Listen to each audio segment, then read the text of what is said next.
Need that gravel back, don't we? Thank you all very much to members of the public to attend the meeting this evening, and councillors, and those that will be watching at home. So tonight we're here to have the full council meeting of Attleborough Town Council on the 7th of August. That's late, slightly later time, 7 o'clock. Apologies for that. We had a previous meeting that's slightly overrun, so do appreciate your patience. So we've got a pretty full agenda tonight.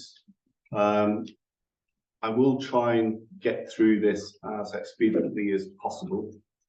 Not trying to rush things. You know, it is important that we have full debate and discussion, but I'd like to keep issues to the point, if that's okay. So for item 2, apologies for absence. We've got Councillor D'Souza and Councillor Rowan. Okay, thank you. Item 3 for members, declarations of interests.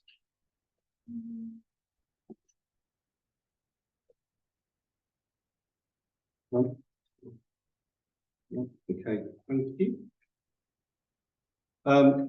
Item 4. So we have recently, working with Breckland, with them looking at how we develop the town over future years, working in partnership, and there has been an Attleborough project development manager being appointed,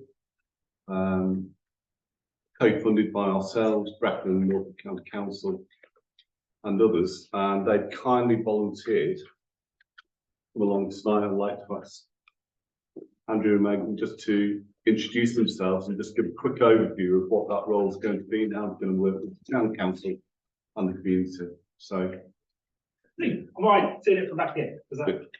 You can. It's entirely up to you. Where's easiest for you? So I come round. I was going to say, ask the public whether they want to. Thanks, Andrew. So thank you very much for having us here. I thought I'd just do a quick sort of recap and context and get Megan to say a few words, but hopefully this is just kind of the start of many conversations as we work together. So as a reminder, some time ago we set out on this aspiration to find a bit of capacity and resource to help the public sector partners work together better in Attleborough. This follows a successful model that we work with in Thetford, where there's a joint partnership manager who's co-funded by the county, the parishes there, the districts and the town. And there's a feeling that given there's so much going on in Attleborough, there's so much that different partners want to do, and the public sector isn't always as good at working together as it might be. Can we find a little bit of capacity share between us to help deliver some projects, to help bring partners together and help bring resources together?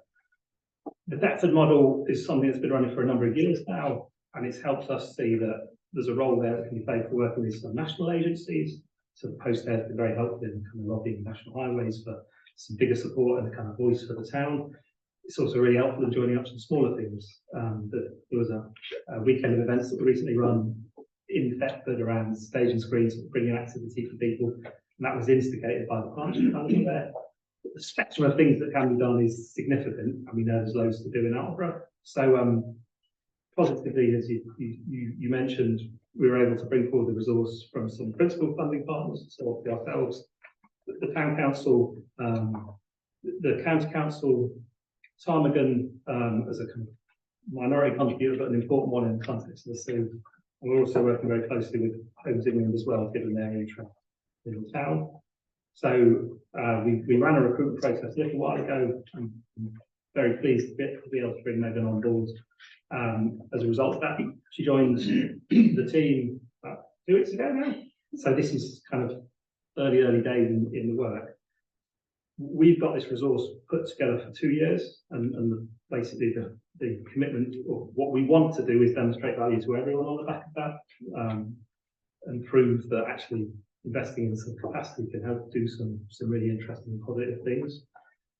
The intention is to make sure that for Megan's kind of first few weeks of activity, that she just gets to know people and starts to help build a bit of a shared work plan and shared set of priorities. One of the things I'm very aware of is there's probably more aspirations that we've all got collectively than we're able to resource this. Being judicious in the things that we pick as priority collectively. But the rough plan is basically to spend the next few weeks speaking to people, hearing from partners about priorities. That includes obviously Brecon ward members, the county ward members, and of course town council members. And kind of one of the asks on the back of this engagement is just a little help thinking about how best to engage with the town council and how best to get a consolidated sense of priorities. Through having Megan on board, the intention is that we'll be able to properly service and spin up the partnership board that and use that as a way of kind of managing work and making sure that we're all kind of keeping an eye and confident that the right things are happening here. But ideally, if we get this right, what Megan will be able to do is lead her in lots more capacity in organisations like Brecon and Norfolk County Council to get both some of the big things moving that we want to see done, but also some sort of small things. Conscious you do have a very busy agenda. The intention really was just to come here and say hello so you can put a name to the face. And then you maybe just say a few words. So I'm Megan, I'm the Edinburgh Partnerships and Project Manager, and Andrew said I'm in week 3, so I'm really trying to get an understanding and some context around the potential projects that could be delivered in Attleborough. And just for some additional context, I'm from Attleborough myself. I grew up here. I lived in the town for 19.5 years, so I went through the schooling system, and a lot of the residents here are my friends and family members. So it's an incredibly personal role to me. And I just want to quickly go through some of the potential priorities and just give a flavour of some of those priorities that I'm going to be working on. So one of them is the delivery of a community interest company, or a CIC. So that's in line with the planning agreements from the Sustainable Urban Extension. And I'm in the process at the moment of doing the research around the legislation around that and how exactly we can implement that practically. Another one of those potential projects is the delivery of the link road. It's a critical piece of infrastructure for the town, particularly in the context of the Sustainable Urban Extension, and ensuring that we can mitigate the impact of any of the traffic congestion that can build up in the town. And another one is also the improvement of healthcare provision in the town. And I know that some of the councillors around the table have also had conversations with MP George Freeman around this as well, and have been leading on those discussions. So yes, I'm very excited to be starting this role. As I said, it's incredibly personal to me, so yeah, I can't wait to get started, and I'm sure I'll see you very soon. I look forward to working with you. Okay, thank you very much, both of you. Thank you, Megan. Looking forward to working with you. Just to let you know, we're hoping that Megan will be working a day, 2 days in the office here, so it's not remotely. So there is that connection of working with the town council and its interests and the partners to deliver those strategic objectives. So looking forward to it. I think collectively we need to make this work. So thank you. Councillor Taylor. Yeah, sorry, I will allow a quick question. Oh no, it's just quick. It's just for clarification. We actually contribute to your salary, don't we, as a town council? So, like, just to clear that up for some members, there was a little bit of confusion earlier on in the week. It's a joint role that we put it to. The funding is, as Andrew said, for the post is collected through a number of partners. Yeah. Attleborough Town Council is one of those that we approved of. Thank you very much. Look forward to seeing you soon. Thank you. Really appreciate it. Thank you.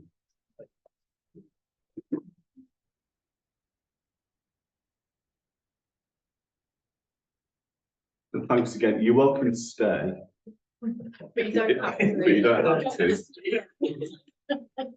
If you want to see what's going on, Megan, then please do stay. Right, so item 5, public participation. It's 10 minutes. What I will say, please do contribute to this. It's not necessarily we will give you an answer. The public participation is to listen to your questions and your concerns, and we will get back to those, but not necessarily immediately or in this meeting. So the floor is yours. So first of all, Mr. Thwaites. Glad you played it like that, Mr. Mayor. Still waiting for an explanation fully of the accounts. Okay, thank you. That was brought up last month. and I believe the month before. No, I can respond on that. It was actually another member of the public who brought it up, who then emailed me and received a full response. So if you'd like to have a full response, you're very welcome to email me. What was specified to that member of the public is that some of the breakdown of that amount is bound by legal privilege, so we won't be able to give you a full answer. Okay, Well, we can't tell you because that's the bit that's legal privilege. okay, can I suggest if that information's been sent out, send that to Yeah, Mr. Thwaites. happy to forward. And also, if it's gone out an email, then it's open to the general public as well. If there are reasons why things are disclosed for legal reasons, then there are legal reasons, I'm sure. But no, thanks for bringing that up. We'll get that resolved. Thank you. Thank you. Sorry, gentleman there. What percentage are we paying towards this lady's wages? So it's being paid by us and 3 or 4 other authorities, what was our percentage? It's, yeah, so we'd have to come back to you with the full figure. We actually agreed, because we actually agreed a monetary value, not a percentage, and that was within a certain salary scale. But the person that's been adopted, I'm not sure exactly where she is within that salary scale, so I can give you the full answer when I ask questions, but we agreed a maximum of 7,000, if that helps. Not really, not if I don't know how much to pay. Okay, that's fine. We note that. I'm sure with Brecklands, I mean, she's only just started. I'm not saying we'll give you the details, but in terms of the breakdown, like Thetford have done elsewhere, that the community know that different parties, council is one of them, agree to this. Yeah. It's contributing The to that. percentage is more And I did say I'm not going to respond to questions, so I take your points. We'll get back to you and respond to that. But the resolution's been agreed.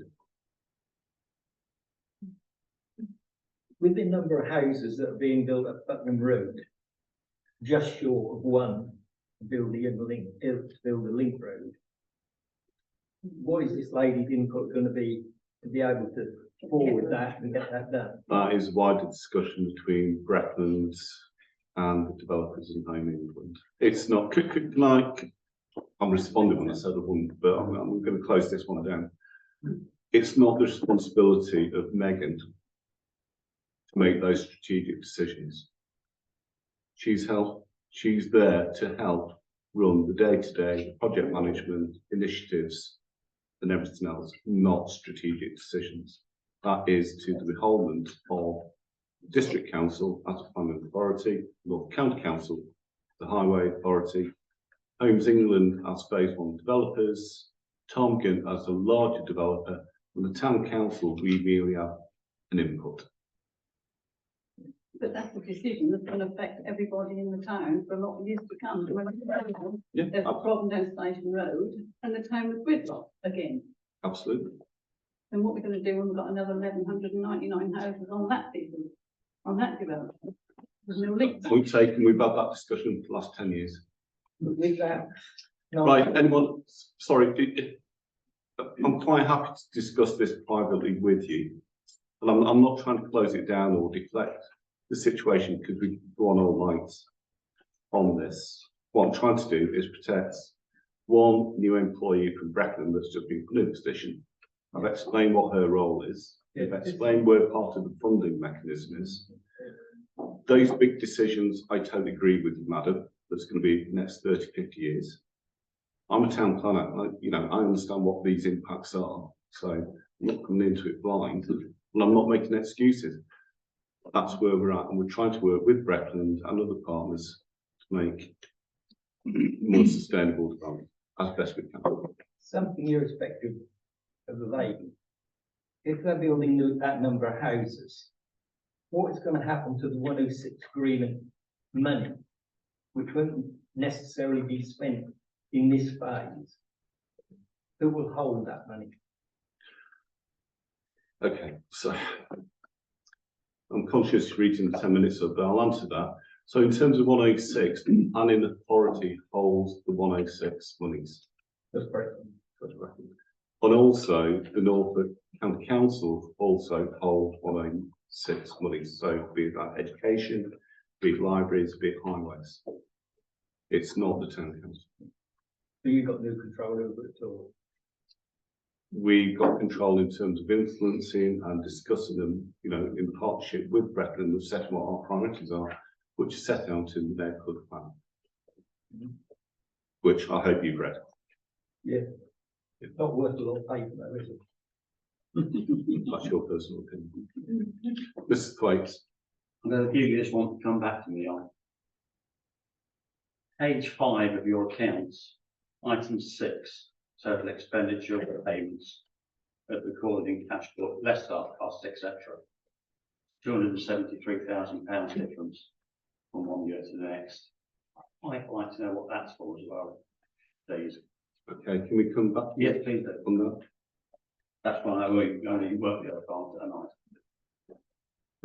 Right, thank you.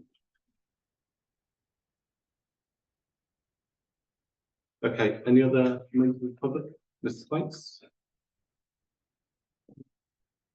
Hedge cutting contract. I thought we bought all the kit for cutting hedges, but you're now looking for a tender for hedge cutting.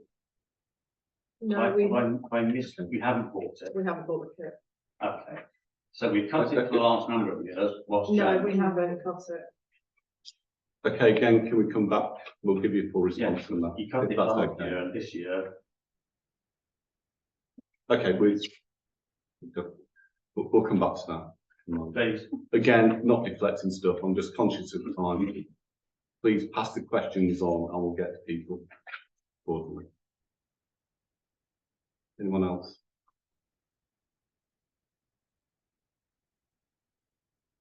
Okay, well, there is time at the end of the meeting as well to reflect on what's being discussed this evening, to again ask questions, so please don't feel free, you know, if you've missed your opportunity. And also, can I please, you know, encourage you, if you have got any further queries after tonight's meeting, contact me personally, contact the town council, and we'll respond to any queries or further, you know, pass on information to you that we can pass on to you in due course.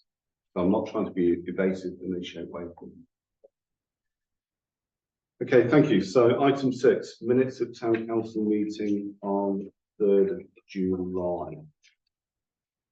I hope you've all read them. Has anyone got any comments?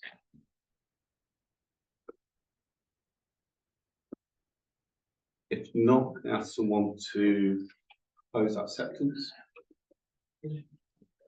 Councillor Taylor, and anyone of the Taylor?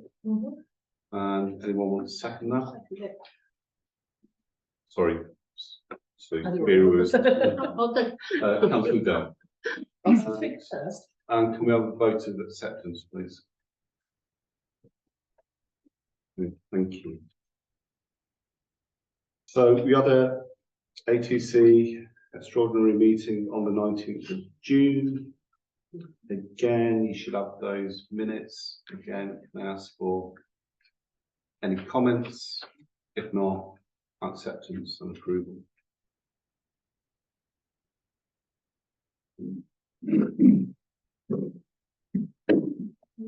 Acceptance. Sorry. So proposer, Councillor Telltale, Councillor Bond, seconder. Those that were there, hands up it.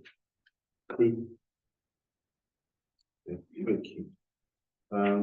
We had another extraordinary meeting on the 25th of July. Again, any comments? If not, anyone wants to pose that and second that? Councillor Taylor or Councillor Bond? Can it be noted I abstained? I wasn't here. Sorry, but yeah.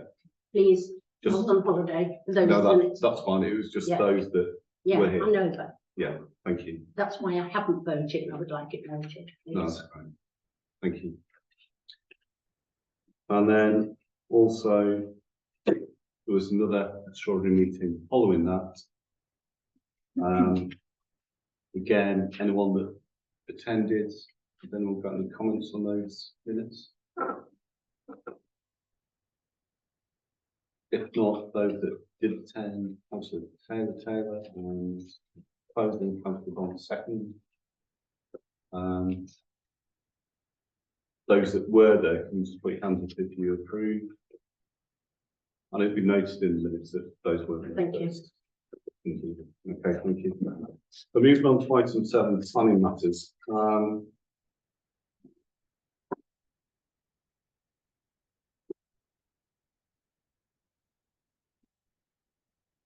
bear with me, let's just go through these.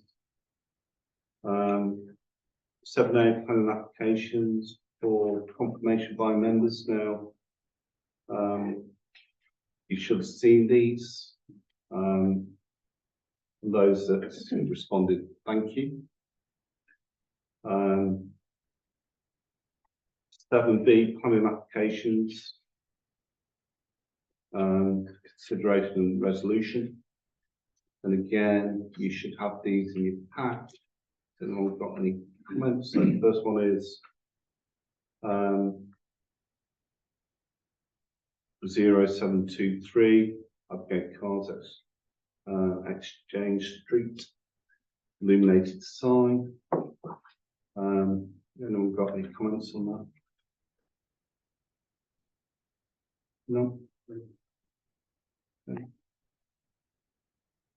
The next one, 0719F, 7019 West Car Road, change of use for farmland and erection of 3-bedroom modern bungalow with a garage and outside storage and large rear garden. Yes. I do have a concern on that, the transference of farmland to building land, but that's just my personal opinion. So if that could be noted, please. Well, we can pass those comments through. I mean, we're not the planning authority of like approve or what have you, but we are consultees, and then the consultations that come through, happily pass those through. So thank you.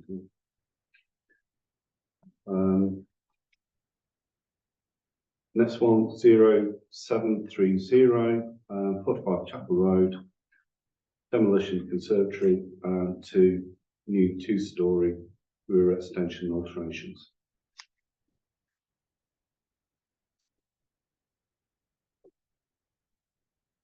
I've got a comment on, I've got a comment on that one as well. Demolition of conservatory, new 2-storey rear extension. A 2-storey rear extension is much higher than a conservatory, so long as there's no impact on the surrounding neighbours, that's fine, in my opinion. But I think we need to be mindful when demolishing a single-storey building and replacing it with a 2-storey building. Again, point taken. Thank you. I'm happy for individual councillors to go through the planning authority.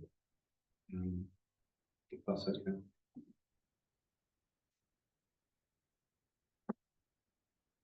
Okay, next one, 0709, proposed rear extension at 654D, the L-shaped housing design, which is a bit like the description. Basically, it's an extension. Any comments? No? Sorry, beg pardon. I have no, obviously, I generally abstain from talking about planning applications at this level, and I'm not going to tonight. But what I would say is, in the last few months, it's become really clear to me at another level that actually, as members, this council don't actually make many comments on their planning applications, and actually quite a lot of other councillors do, even if it is just comments at councillor lanes, which obviously do assist at the next level up.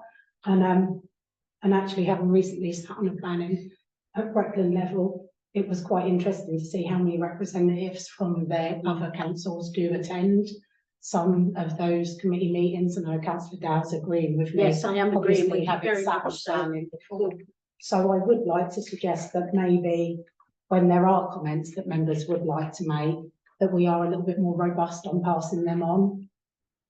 Yeah, absolutely. Well, now you've mentioned that comment, what I was going to suggest at the end of this joint agenda item is I'd like to bring planning applications and planning generally and add it onto the Environment Committee. So it's Planning and Environment Committee, because I think at Full Council, one, a lot of members of the public here, you know, unless it's significant, don't get me wrong, not interested, it takes a bit of time up, but also, you know, those that are interested in that sphere can delve into it. We used to have a planning committee, and it used to be very busy. We rolled it into, for good reasons at the time, into Full Council, but we can't debate it now, but that's my suggestion. Hopefully it might address your concern. It was just something I wanted to highlight, No, that's fine. obviously all members of the councils are more robust in their planning than other boroughs. No, that's fine. Thank you. Councillor Lane. I fully support your suggestion that we have a separate planning committee, actually. I don't know that I would be in agreement for it to go under environment because they've got a lot of work to do anyway. Historically, as we've said, we always did have a planning committee. One of the things that they regularly used to do was to go for a walk around the town and have a look to see what was going on, particularly in the conservation areas. Now, I'll be brutally honest, I'm a councillor, we get these planning applications come in, and I don't actually know the sum total of the papers for this meeting, but usually we get around 80 papers to read through. So to have actually a separate committee that could look at these in detail with the experience we've got on this town council at the moment, with town planners and people who actually have expertise in this, I think would be really beneficial.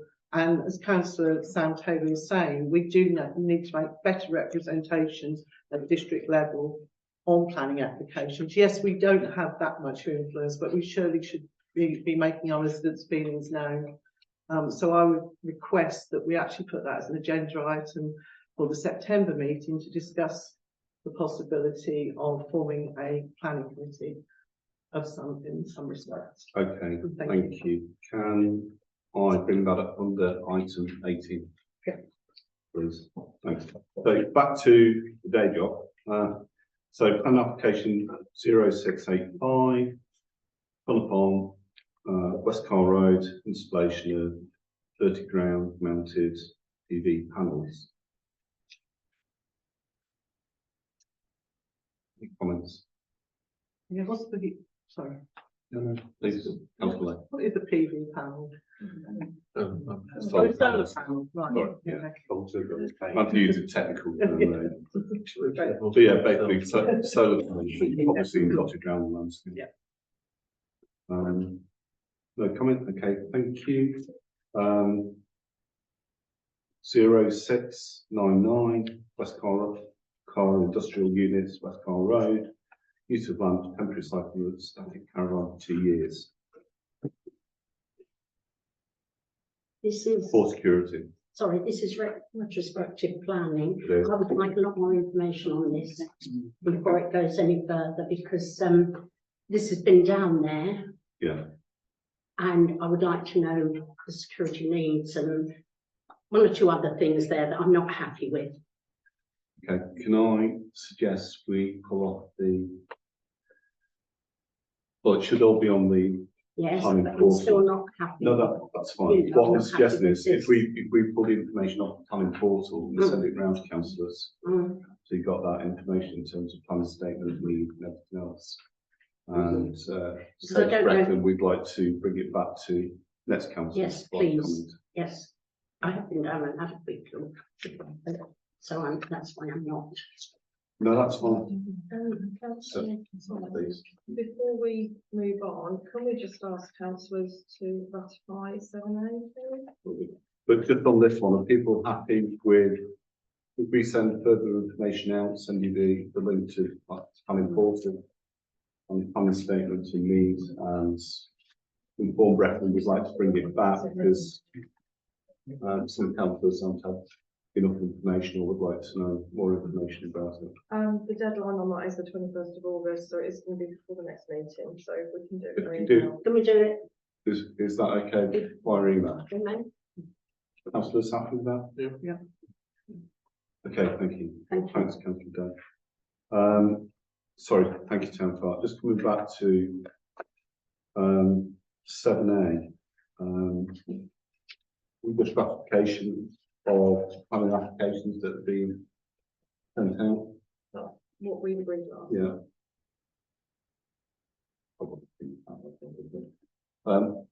Are councillors happy with that?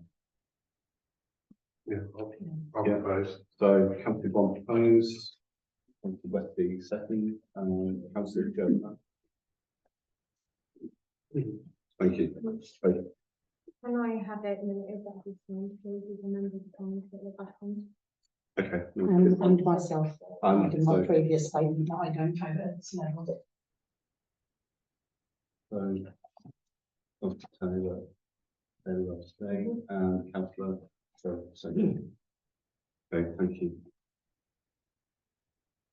Okay, moving on to item 8, which is financial matters. 8A talk wise payments. Hopefully you've looked through those. Has anyone got any comments?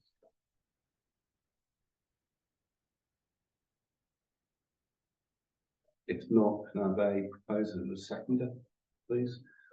Councillor McKinnon. And Councillor Bond, and can we have a vote on that, please? Thank you very much. 8B to agree. Sorry, I just noticed that above Brecon Fire Services, there was also a payment to Brecon Council for a premises licence. So could I just amend that into Kevin Pressley? Yeah. And myself, Can we do that? Payments, because there's a premises licence on, so payments, so then, yeah. Thank you. Happy with that amendment, or Councillor Tells, do any hailers, abstain, and we need to vote on. That's right. That's right. No, that's fine. If councillors are happy, then we'll just carry that. Okay, thank you. So direct debits. Again, any queries on that?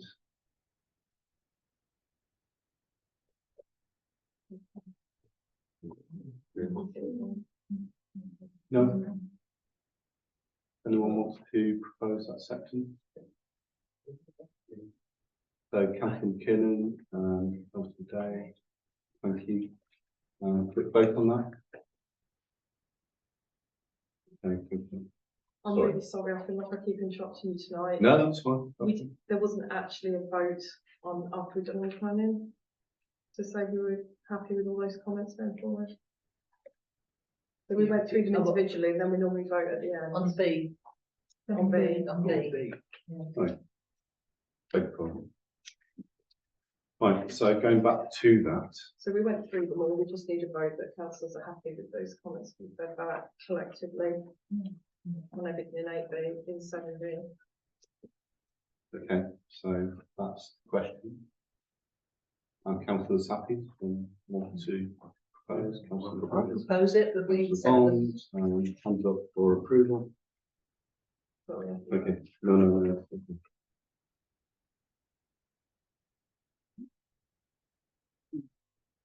So 8C, receive income.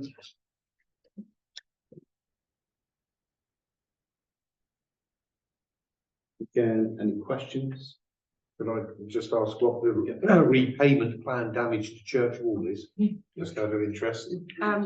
So this was way before my time. This was a vehicle that hit the church wall, and there is a young gentleman who's very slowly repaying Yeah. the cost of the damage in instalments. Thank you. Yes, thanks for the recollection. It was interesting at the time. So can I have a proposal? Sorry, yes, Councillor. I can't see on the income. I understand there is an event down on Gaines Meadow, a football event, where £3 was being charged for the car park, the parking asset. And I can't see any income that's coming to the town council from that. Do we know anything about? We don't know anything about that. I personally don't know anything about No, it. We can certainly, I don't know, I was just told by a resident that they went to park there and they've been charged £3.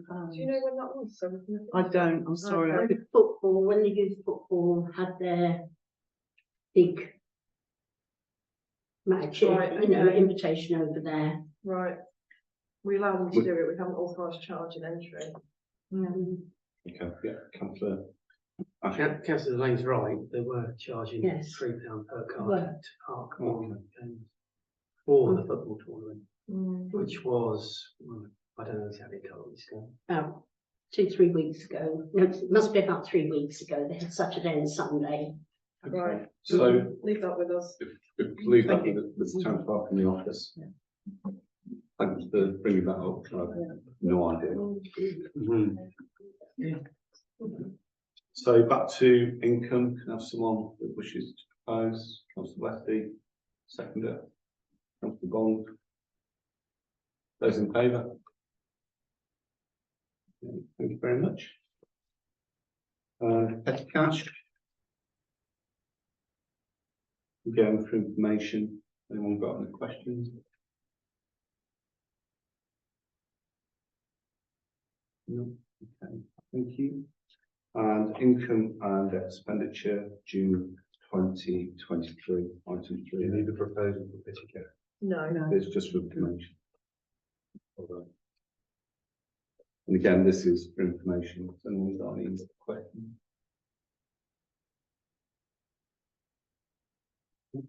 Okay, thank you. So moving on to item 9. 9A, rather, review IT structure systems. This is regarding, first of all, software. So this was actually something councillor Ashby picked up on the payment list. The service that we pay for is not a cheap service, and councillor Ashby was saying, you know, what do we need to look at what we're getting for this, because it needs to be really quite all singing and dancing. It's not my area particularly, the finite details of IT. So yeah, this is something councillor Ashby asked to have on, so that we can look at if we're getting value for money. And I would suggest probably needs to be sort of taken away and explored, maybe. Yeah, councillor Ashby. Yeah, no. At this stage. As the clerk said, I think, £700 or thereabouts a month is quite a bit of money. And it's just really to see, take it away, have a review by somebody who knows what they're talking about, that what we're paying for is actually what we need. It seems to me to be quite high. Can I make a proposal? Yeah, sorry, councillor. I'll be honest, IT, straight over my head, but I know there aren't people around this table who know more about it. And could I propose that it is looked at by some councillors along with the clerk and come back to us on it? Because it's all double dutch to me, to be honest. Yeah, or is it worth sort of fatalness or gain them independent experts in So I think that's give a what, review? I think that's what councillor Yeah, Lane rather said. than a bunch of councillors. Yeah. So if. Because I mean, I think you probably know quite a lot about it. Vera's like me, Sue's like me. So I think, yeah, we need Well, to ensure we're getting value for money for what we actually need from the service. okay. I do know that a big chunk of this comes down to storage as well. Again, it's not something I understand very well, but they store everything for us, which is part of the charge, isn't it? It's all secured, yes. It's stored. Up there. Yes, Okay, can I suggest taking it forward before we make any agreements of let's get a third party in to do review? I know councillor Leslie, you are an expert in all this, that perhaps one or two councillors that have got interest, we just have a quick catch up and try and understand what the issue is and I think it's worth putting a third party involved in this, because as Right. councillors, we need to be proper and appropriate, not bring any of our faults and prejudices into this. So third party inquiry by the officers of the council, which then can be reviewed by councillors, and then our expertise can come into it. Yeah. Is the appropriate way to do this. And can I take that as a proposal? Yes. I'm happy to second that. We have a vote on that. please? We can do that as quickly as possible. Just to check on that, if we are going to get third party expert in, are we? Here we go. Are we going to go through the 3 quotes, which is protocol? I think we should keep with protocol. Yeah, absolutely. So, Sorry, I'm just going to say, I really struggle with this in terms of getting a third party in. Who do we get in? Because whoever we get in is going to recommend that their own stuff is better, surely. Where do we go to find somebody that isn't going to have bias? Because suppliers, does that sort of thing exist? I'm not sure it does. well, Councillor Leslie, please chip in, but there are IT consultants that will review the systems you've got that are not selling-based systems, they are purely IT. Okay. People that look at systems and what the best system is, not providers or trying to sell those systems. There are, and there is, there's a couple of websites I can perhaps show you afterwards. That would be helpful. That advertise these services from people. Okay, thank you. So it is. Yeah. Okay. 9B, similar thing. In terms of hardware. So this is. I think that all come under the same. It's the same thing. I think we clump them together. The proposal was for both of these. Okay, sorry, beg It was for both of these to be reviewed, that's why it's there. No, that's fine. To get a company to do the same. So if we put 9A and B together. Yeah. And again, the councillors happy with that? Did we have a proposer? That was Councillor Leslie, seconded by yourself Yeah. previously. And if we're all still happy with that slight amendment, same thing. Yeah. Okay, thank you very much. Thank you. Okay, moving on to item 10, play area proposals for consideration and resolution.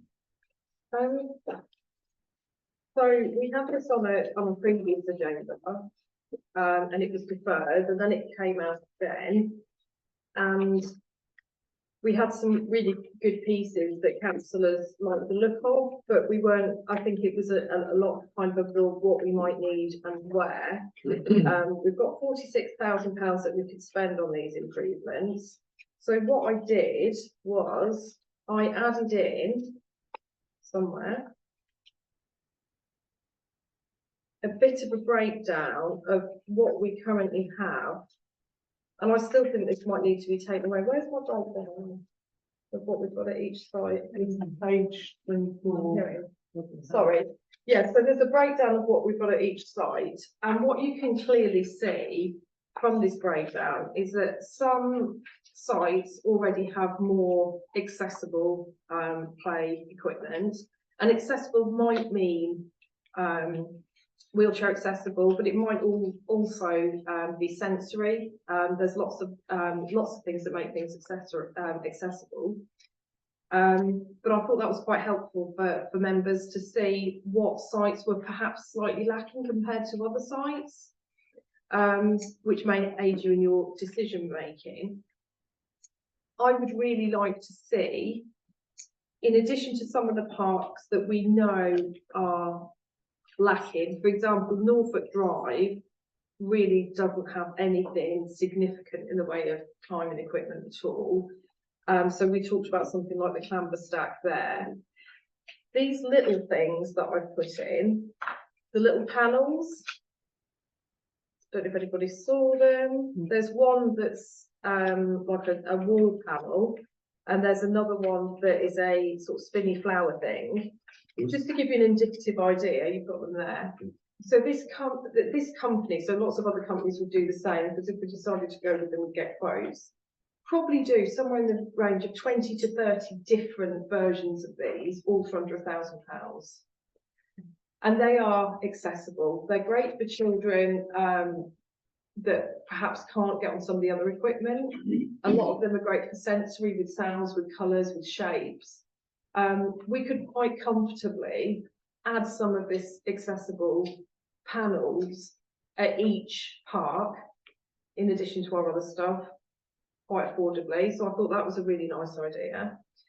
The second thing is we have got a couple of play areas now that have fully accessible roundabouts. So London Road, which is the new park, has a fully accessible roundabout. When we replaced the roundabout at Lomond, we made sure that was also accessible. There's nothing accessible at the others, so I just really wanted you to kind of have that in mind, because the basket swings are also another popular accessible piece of equipment, and it would be quite nice. I'm not saying we should have an accessible roundabout at every site or an accessible swing at every site, because it's nice for people to go to different parks and have different things to do. But I would like it if councillors could perhaps consider, in addition to some of the climbing and trim trail equipment, that we also looked at which sites would benefit from some of these accessible features as well. Okay, thank you. I'll open it up to the floor. So Councillor Lowe. Okay, I'm just trying to look back to see if it was mentioned. The idea of a zip wire, I know, has been, comes up again and again. It's highly popular, and I would argue probably the only possible side for that, as you can point out, is the recreation grant. So I'd put that as a separate thing to everything else that we're talking about, although there's the cost implication. I think we need to bear in mind the amount that each individual park is used, and the parking, and what the catchment area is for each park. Since the refurbishment of London Road, it's extremely popular. I drove past there this evening. There's always people on there, very, very popular, because of the equipment. And I think your suggestion of looking at these ones that, what do you call them, panels, for a relatively low cost, you can improve the area to give more activities for the ones around this. So I would fully support that. I would say that with our history of refurbishing play areas, particularly London Road, taking so long to happen, I urge all councillors, let's get this moving and get it sorted. We're already heading towards the end of summer, and even in the middle of winter on a frosty morning, parents like to be able to take their children out into the fresh air. So I really, but then you've got the issue of installing new equipment because it's muddy. So it's I really would urge that we don't kick this down the line, and we really make the effort to make this happen. We've got the money there. You've given us ideas. We've talked about the zip wire in particular on more than one occasion before for the recreation grant. Hugely popular. Anywhere you go where there's a zip wire, there's always a queue of little ones waiting to use it. That's my views. Thank you. Councillor Ledler. Councillor Lang, Chair. Yes, I agree. We do need to get this going as quick as possible. I think to do that, it would probably pay for us to arrange a site visit day to the parks. We've done that before. It works really well. We can take the plans and the ideas there and physically see where they fit and how they work with the other apparatus on the parks. And then we can bring those ideas back to council as a fully baked, as it were, proposal for councillors to consider. So, yeah, if we can arrange a day for us to do that before the next meeting, that would be great. Councillor Tony. Many moons ago, this council spent thousands of taxpayers' money having a master plan drawn up for most of our areas, definitely the recreation ground. And as much as I would love progress and new equipment for our children, I would hate for it just to be a knee-jerk reaction because we've got money to spend, and it does end up then coming back to in and throwing. So I was maybe suggest we dig out those master plans alongside going for a site visit, because often they haven't been followed, and it has been a waste of money having them done. So if we can ask for the ladies in the office to dig those out, and we can work from those master plans rather than just citing equipment where we think is best. Okay, thank you. I think I have copies of each that I can probably send into the office to try and save them some time. Yeah, that would help. Thank you. What I was going to say is this obviously was discussed at the last environment meeting, and something else that was brought up that would be hopefully identified if we were to do a site visit was actually trying to allocate some of the money as well into refurbishing and maintaining the equipment that we've already got rather than replacing with new, to actually, you know, improve the current facilities, because I think a lot of them are actually good equipment, just need a bit of a paint. So yeah, I would fully endorse it with that. Okay, so can I suggest combining? Oh, sorry. No, it's all right. I was just going to say, because I've been on about the zip wire for I don't know how many years, and I did speak to Rob Walker at Breckland, and the opposite Norfolk Drive where there's that trees. Blackpool Road. Sorry? Yeah, I know you mean. Yeah. He said that there was no, I mean, you'll have to check it again, but he said there's no reason why we couldn't put a zip wire there. And also, if we were using wood, you know, stepping stones or anything wooden, and it fitted in that area, he could see no problem at all. It would enhance the area in among the trees. Okay, thank you. If we're looking at Blackthorn Road as a possible site, it might be worthwhile liaising with Breckland about what they'd allow us to put on the land, because they can't own that land. Yes. But there is nearly £80,000 in S&O6 that's site allocated there. So actually, we could probably get some very good facilities, but we would have to discuss with. Yeah. Well, I spoke to Rob Walker at Breckland, and he could see no problem. It needs to go back obviously. Okay, so can I make a suggestion? A combination of both. One, some work has been done previously through the neighbourhood plan in terms of community facilities and everything else. Of digging those out, so councillors can refresh themselves of what we looked at, and that went through the neighbourhood plan approval mechanism, referendum. And then, as Councillor Ledford said, let's have a morning session of going around the sites with that information and coming up with a list, bring back, and also put forward to the community as well before any meeting of this is what we think we can do, what we'd like to do, here's the reasons why, here's the budget, here's the locations, in consultation with Breckland, and take that forward. So that's the proposal, if you can word it down a bit. So one, existing work that's been done as part of neighbourhood plan and master plans, sent to councillors. There's no reason why that can't be reissued on the council website, so it is public information. And we arrange a date if someone wants to put a date forward now, sooner rather than later. As you say, Councillor Lane, you know, let's not let this, you know, go into the long grass. That may be best done via email. That's really liaised about. Okay, yes. But in principle, a date as quickly as possible. So we can all, those that wish to attend, go out there.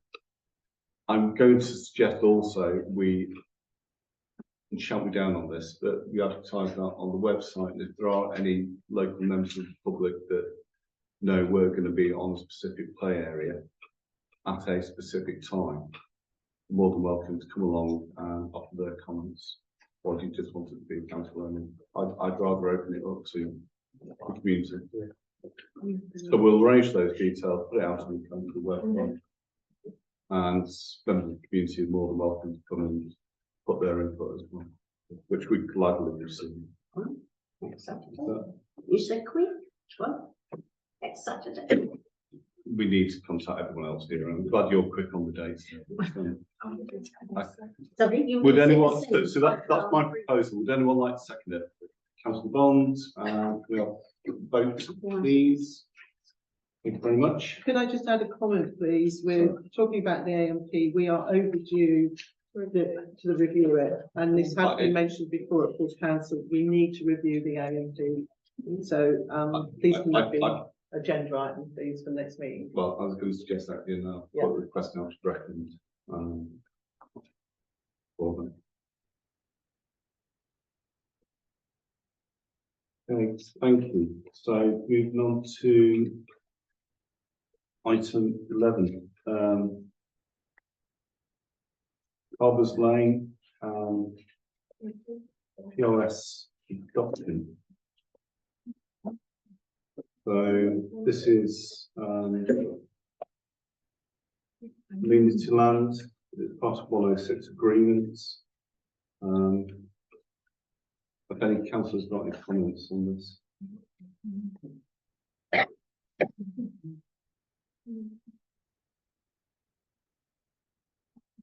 I'll comment again.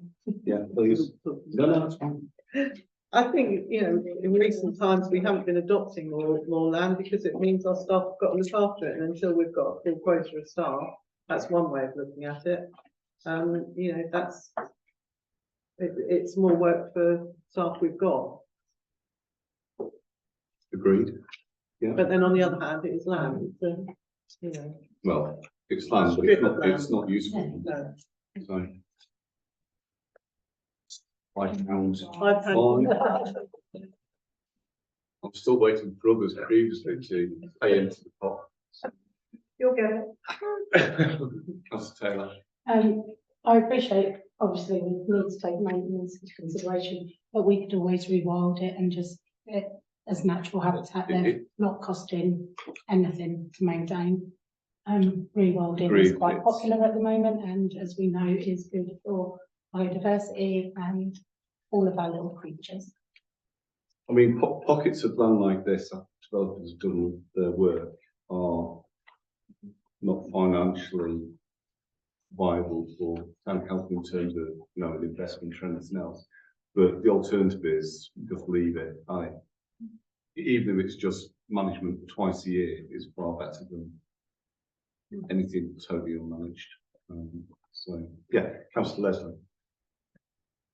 I think all of the comments really that's been said. I've got quite a strong opinion on this personally, which is unlikely. I can't see how the council can take on responsibility for a piece of land that's been developed and profited on, and we take the financial burden on as taxpayers, even if it is just to leave it to go wild, because there is a inherited responsibility for the management of our land, regardless of whether it's rewilded or not.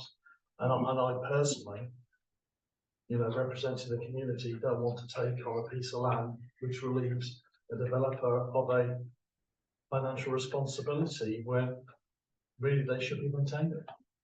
Well, one question I would like to ask on this, and it applies across the board. I think we've mentioned it in the past on other examples like this. In 106 agreements, there should be a maintenance budget within any development or approval that either the district council keep to maintain it, or as a request it is here, the town council take it over. That maintenance budget comes over to the town council. So can we just check, can you just check on that? So if no,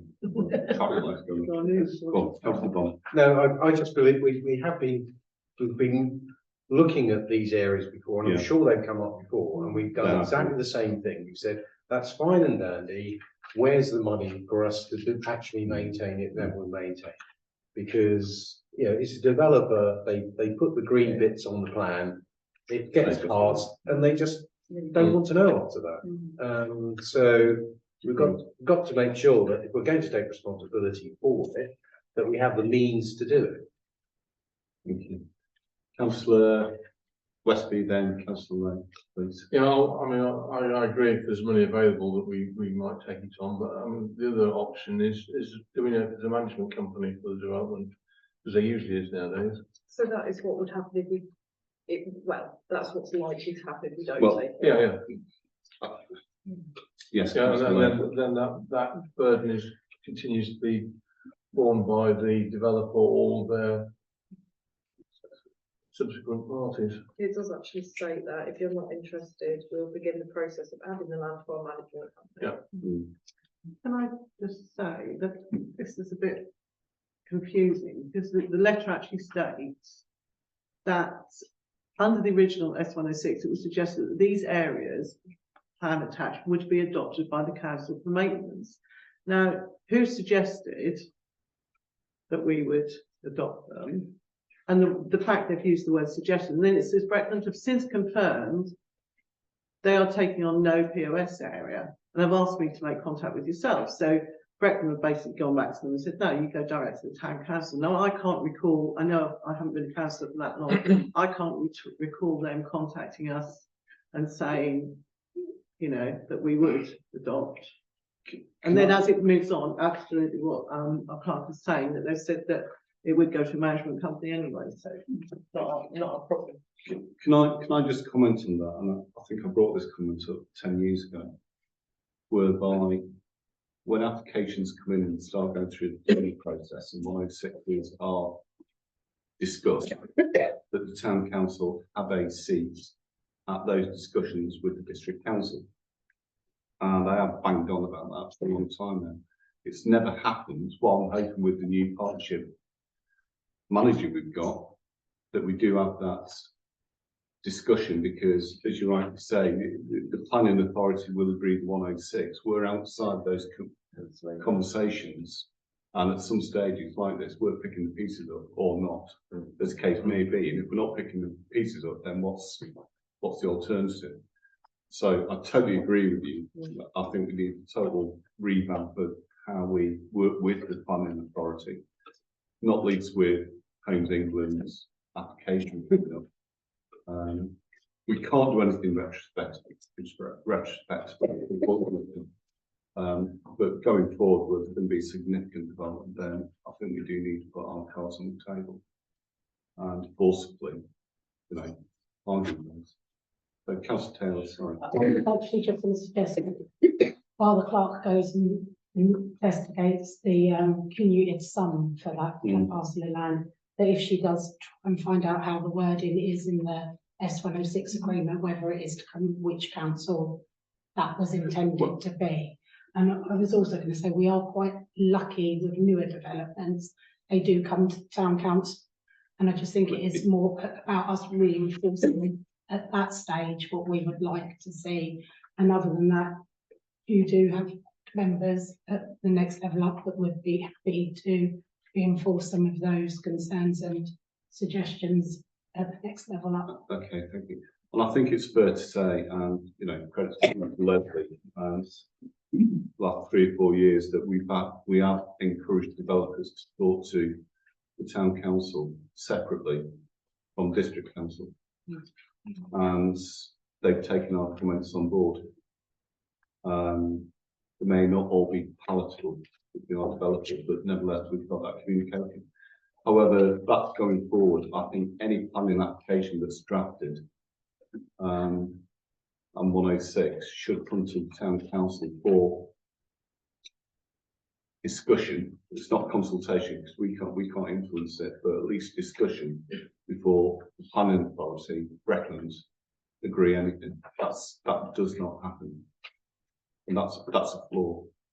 Can I just add then to your proposal earlier that you're going to bring forward, if we do have a new planning committee, when rather than just having the plans like we used to at every meeting, and I know Councillor Burton back in the day asked for this numerous times, could we also, with those planning applications, have the 106 agreements so we can read through them? Because obviously, when we feed our comments back in on that application, we can also feed our comments back in on the 106 agreements to have both of those. The 106 will not go with the application. The application will go through, then the 106 will happen. But yes, I totally agree. But it'll have the suggestion. In terms of, agreed. I think what I'd like to see with the new Breckland's project manager being appointed, and that new open communication that we can shape that. And again, I would welcome district councillors that got influence really push the case for Atman on that. Thank you. So where's that left us on this one? Is it a case of the town clerk and staff will go away and get the details from the planning application, get an understanding of 106, and then bring it back to the town council for a resolution?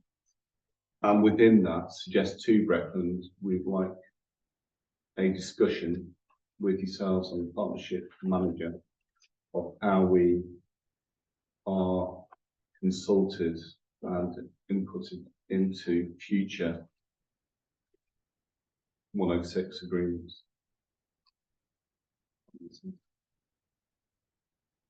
So I'll make that as a proposal. Anyone want to second that? Or has anyone got any comments? Thank you. We're all losing the will now. So hands up. Thanks very much. Right. Item 12, council reports. Anyone want to own up to anything? Councillor Taylor, sorry. Yeah, so I'll start with my Environment Committee Chairman's report, which is we've only had 2 meetings so far in this term of office, so there isn't much to say, but some of the discussion that's currently been taken is that Roger Bond has been appointed as the nominated representative on the churchyard project, where there's a wilder or rewilding eco church initiative that we're working as part of as the one of the contributors to the maintenance. The second is the Planting Gamers and Decoy, which a project plan is being prepared. So that hasn't progressed much further at this point, apart from we have had a secondary conversation about fencing and hedgerows for safety reasons to reinforce the boundary of the A11 and enclose it better for off-lead activities for dogs. The mugger lighting, again, we haven't had a final resolution on this, but it is further being explored. We've had feedback from Breckland Council that we would have to consult with the Environment Agency and residents before installing or getting the quotes to look at whether or not it's financially viable anyway. And then just generally, I will add to what Councillor S. Taylor said earlier about planning. We were both at the last planning committee earlier this month, and the chairman of Thompson Parish Council come and spoke on an application that was for 1 dwelling in their parish. So I think, do you know what I mean, when we have quite large scale developments and don't send any in-person representation, because I think as well as making comments and sending more substantial comments back, it would be nice to actually show a commitment by attending and sending representation, whether it's a councillor or an officer, to planning committee meetings. And then outside of that, obviously I've done a little bit of filling in, attended the chairman of Norfolk County Council's reception, which was really lovely. The 5 Market Towns meeting, which I was a little bit unprepared for because I was doing solo. But as part of that discussion, there was conversation around car parking surveys that have been undertaken and car park strategy, and I would like that to be something that the town council have a serious conversation around. Again, preferably if we can add that on at the end for the inclusion on the next agenda, I would be grateful, because I think that is a conversation that we've been having amongst ourselves for a great length of time. If there's an opportunity now to discuss that further and try and get a collaborative, cohesive view, I think that'd be a benefit. Okay, thank you. Any other councillors? Yeah, I know myself and Tristan have both had our one-on-one meetings with Megan, her introduction to her role. I was actually really impressed with that.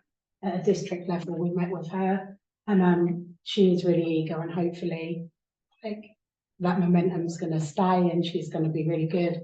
She, like she said this evening, her top priority was the link road.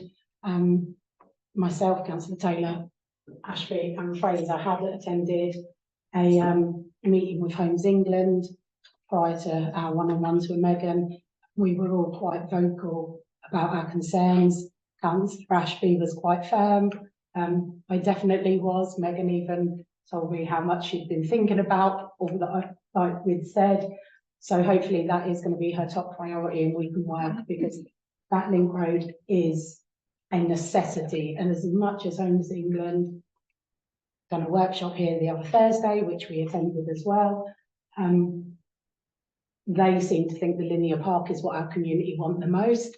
And while the linear park is a lovely project, that is a luxury. The link road is a necessity, and I know I will be lobbying that at a district level, but I would also like the town council to really push that link road too, because it is going to be really important. I had the pleasure of also attending the Norfolk Full Council Chairman's event as Councillor Taylor's chaperone, her driver, her personal driver. And obviously we had our district councillor surgeries last Saturday that are going from strength to strength and were really well attended. Some of the concerns were the link road, some were the shared partnership over the new leisure facility, or the improvements to our leisure facility. Some were white lining. I'm improvising because I forgot to put my notepad. What else did we discuss? There was quite a few items, and it was really well attended. And obviously, we are always here to assist on that level as well. Okay. Thank you.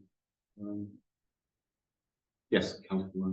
Going back to the Environment Committee report that Councillor Taylor's just given, having watched back to the last Environment meeting, there seemed to have been some confusion about whether the Environment Committee had a budget or what their terms were. Could that be clarified, please, about their actual responsibility? They have got delegated responsibility, but I think that needs to be publicly addressed so that the public know whether they have a budget to, I mean, my understanding is they haven't, but I might be wrong. So if that could be addressed. The other thing is on Councillor Sam Taylor's report on the successful councillor surgeries that are currently being held in the London Tavern. Is this open to every member of the community? Absolutely, every single member of the community, Councillor Lane, even people I don't like this week there was one and I was completely polite, and I hope I dealt with his queries as professionally as he would have liked me to. Thank you, Councillor Taylor. Any other comments? Okay, move on. Well, sorry, Councillor Ashford. Thank you, Chair. Just to confirm that the planning committee met on Tuesday and we agreed about the leisure centre. Yeah. Good point. Sorry about that. Made a decision. We'll put that on the agenda for the next meeting. I would suggest we can discuss it. So.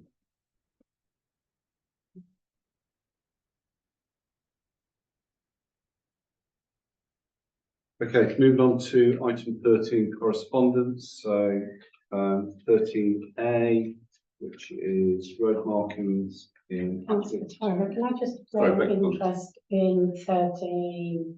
I haven't really paid attention at the start of the meeting. And well, I was going to bring up before we discuss that. There are. Yeah, so I just wanted to that's declarations. We'll come to that in a moment. Let's just do the first one, 13A, road markings. So you've seen the correspondence.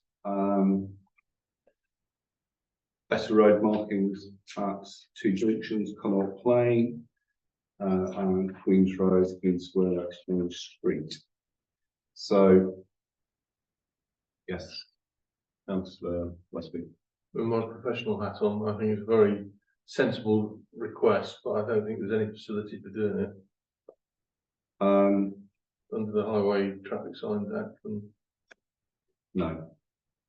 However, I agree with it wholeheartedly, but I think improving the road markings. Yeah. Will help. It is a highway authority issue. It's not a town council issue. I'll just make that clear at the minute, that we can certainly put representation forward. Certainly it's Connaught Road outside of Mulberry. Since roadworks have done, we've got fresh paint that lasts half a metre, and then I think paint that's disappeared over the last 3 years. So the notion of yeah. filtering one and one, there's no facility for doing that. So it's eminently sensible, it's but there's no facility under the traffic signs act no, there isn't. for doing that. No. It's got to be a giveaway, or, I mean, that's what a mini roundabout does, but there's no room for mini roundabout. I mean, what? Yes, Councillor Turner. I was just going to say that I would suggest just forwarding the correspondence to Norfolk County Council with just a note to say that we as Outborough Town Council believe, endorse and support the comments that have been made. I'd just like to add to that, certainly on the side of Mulberry, that that junction needs to be repainted.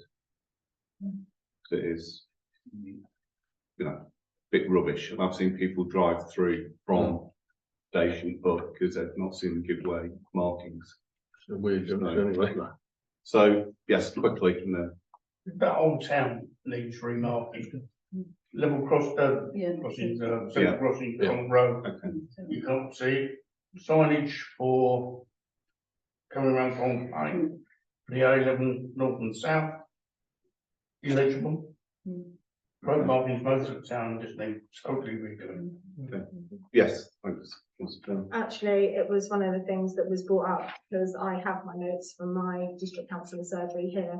And one of the things was the road markings outside the White House Park development at the top of White House Lane, where actually the road markings, and I've gone down to take pictures, the road markings in the centre of the road are completely worn away, and it's on a bend, so actually people are taking that bend too wide, and I think there is a real risk there of maybe even a head-on collision. Like, it is, I would say, very dangerous.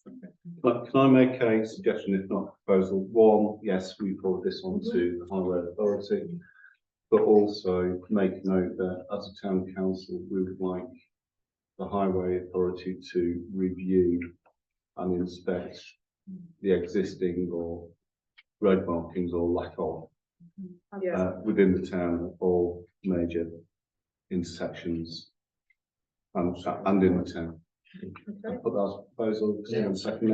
Can I just add in there that also the markings outside the fire station, because we have had representation on that, and it has been passed to Councillor Oliver, but if we could add that in as well. Well, if you can ask Councillor Oliver to pick that up separately. Yeah, I have. Okay. So, proposal, seconder, Councillor Taylor. Happy with that? And whoever sent this in, thank you very much. That's been really appreciated.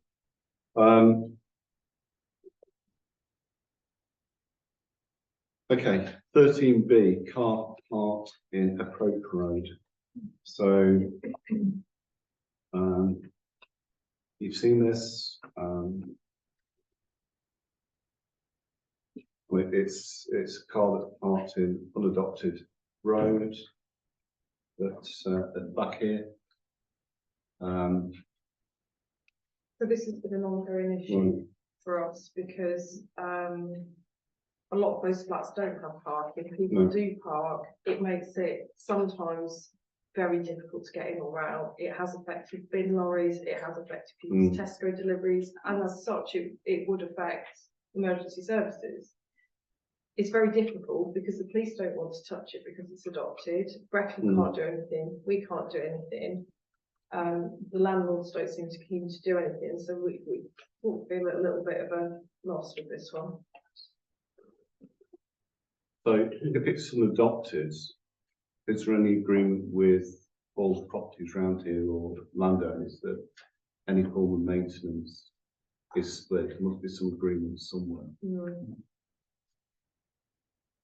There would be these days if it was a new thing, but I don't think there is. It's no longer land essentially. Okay, we can discuss this till the council. I think, both myself, you, Councillor Dow, there has been numerous discussions regarding who's responsible for that, and I don't actually think there's ever been any resolution. Can I make a suggestion? I mean, it is a small cost to the town council. And I'm not an expert in adoptions and adopted roads, but we seek some legal advice in terms of what we can or can't do, or what the situation is, because I'm sure it happens elsewhere in terms of unadopted roads and blockages. We don't have the answers around the table at all, so we need to seek an answer from somewhere, otherwise it will just run blind. So, can we not seek assistance from the police to obtain an address for the owner of said vehicle? if it's unadopted, They're not interested. yeah, It's 'cause they've got no power We are over it. DVLA or an address. they're not doing anything illegal. No, do you mean just so we can write to them? So and we can write ask them No, like- that's, no, I suggest we don't, GDPR and everything else. We're not doing anything illegal. I think we seek legal advice before we do anything or try and do anything. I understand what you're saying, I can understand the thought process, but And I'm not against putting a note on it, explaining that you're parking in a way that's dangerous and obstructive, but I'm not convinced it will get listened to. No. But we have done that before, we can try that again. Councillor Lane and then Councillor Tony. I do sympathise with the residents of those flats, because one assumes that when they took them on, you know, when they rented them, that they thought there was parking there, and we know with our own parking spaces that, you know, for a while they were parking in there. And as Councillor Tyra has rightly said, when these houses went up over the back here, and with the access to what was the back of the bank, and when this was the Doric, there weren't such things in place. I fully support your suggestion about getting some legal advice, which unfortunately is going to cost the town council money, because it's not our actual piece of land. Part of it is, of course. But another thing I'm suggesting is, would you not go back to this resident and explain this, and suggest maybe some sort of mediation meeting takes place amongst the residents collectively, not just the residents or the landlord of the block flats, but also the residents that use it to get to their apartments now in the old Park Police Bank, all of the retail units along the front here who need access to the back of their shops here. I'm sure it frustrates everyone, and maybe whether we facilitate getting them together to try and come up with some sort of amicable agreement might be the way forward, to take the lead on that. I was just going to say, I don't know if Anne will recall, some years ago we looked at re-tarmacking the whole of the drive, and we contacted the residents. We sought legal advice then about the maintenance and ownership of it. So I don't know if we would already have that information on file, Councillor Tyra, that you're looking for from the then solicitor when we were looking at refurbishing it. Okay, well, you're able to reflect, but I still think a quick, and it's not necessarily expensive, it's like half an hour's work for a solicitor, of how do you deal with unadopted roads that people are parking on? What can you do to improve access? And we take it from there. If that's a proposal, I'll second that. I'm sorry. I was just going to say, just as a thought, I don't know, do Norfolk County Council not have some kind of advisory service with the Highways Agency that would advise on that? It's because it's not right, it's not highways. No, they It's in they a don't. black hole, it's fallen down a crack, essentially. And it's always been a frustration, but when it starts to actually form a blockage to access, it kind of becomes a bit more serious than that. We have been told that these flats are being let. We've been informed that there is parking. Yeah. So I kind of sympathise with people, because they move in, they've got a car, and what else do they do? I do sympathise with that, but we can't have the access unsafely blocked. Yes, so again, coming back to the original proposal, can we seek some quick legal advice?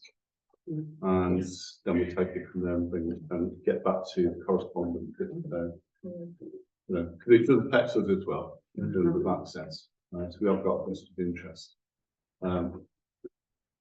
But just ask the question.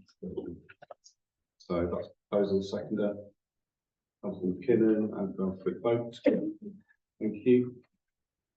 Okay, moving on to 13C. So retrospectively, I think Councillors Taylor. Yes, I do have a personal an interest. interest in this? Anyone would like me to leave the room, I'd be very happy to. I'm not on their accounts, but it makes no difference to me really, but if you'd like me to go, I will. I think in terms of transparency, we better to do, Okay, if that's okay. no, that's fine. And just keep it conscious.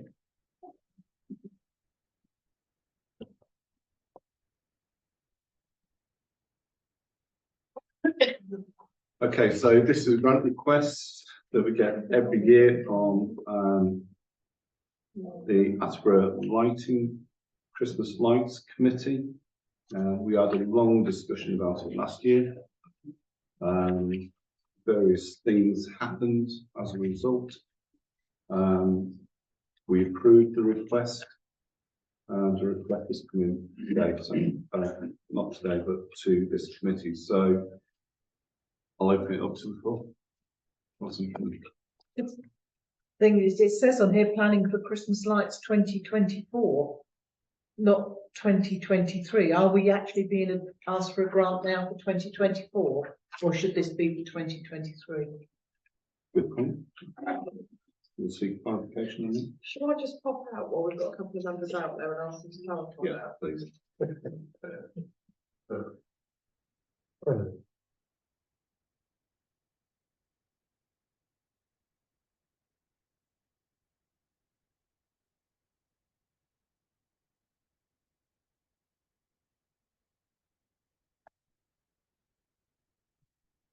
Yeah, the item. Very popular. From Wakefield and Clark. Yeah, that's right. Yes, it is for this year. So we'll note that it's 2023.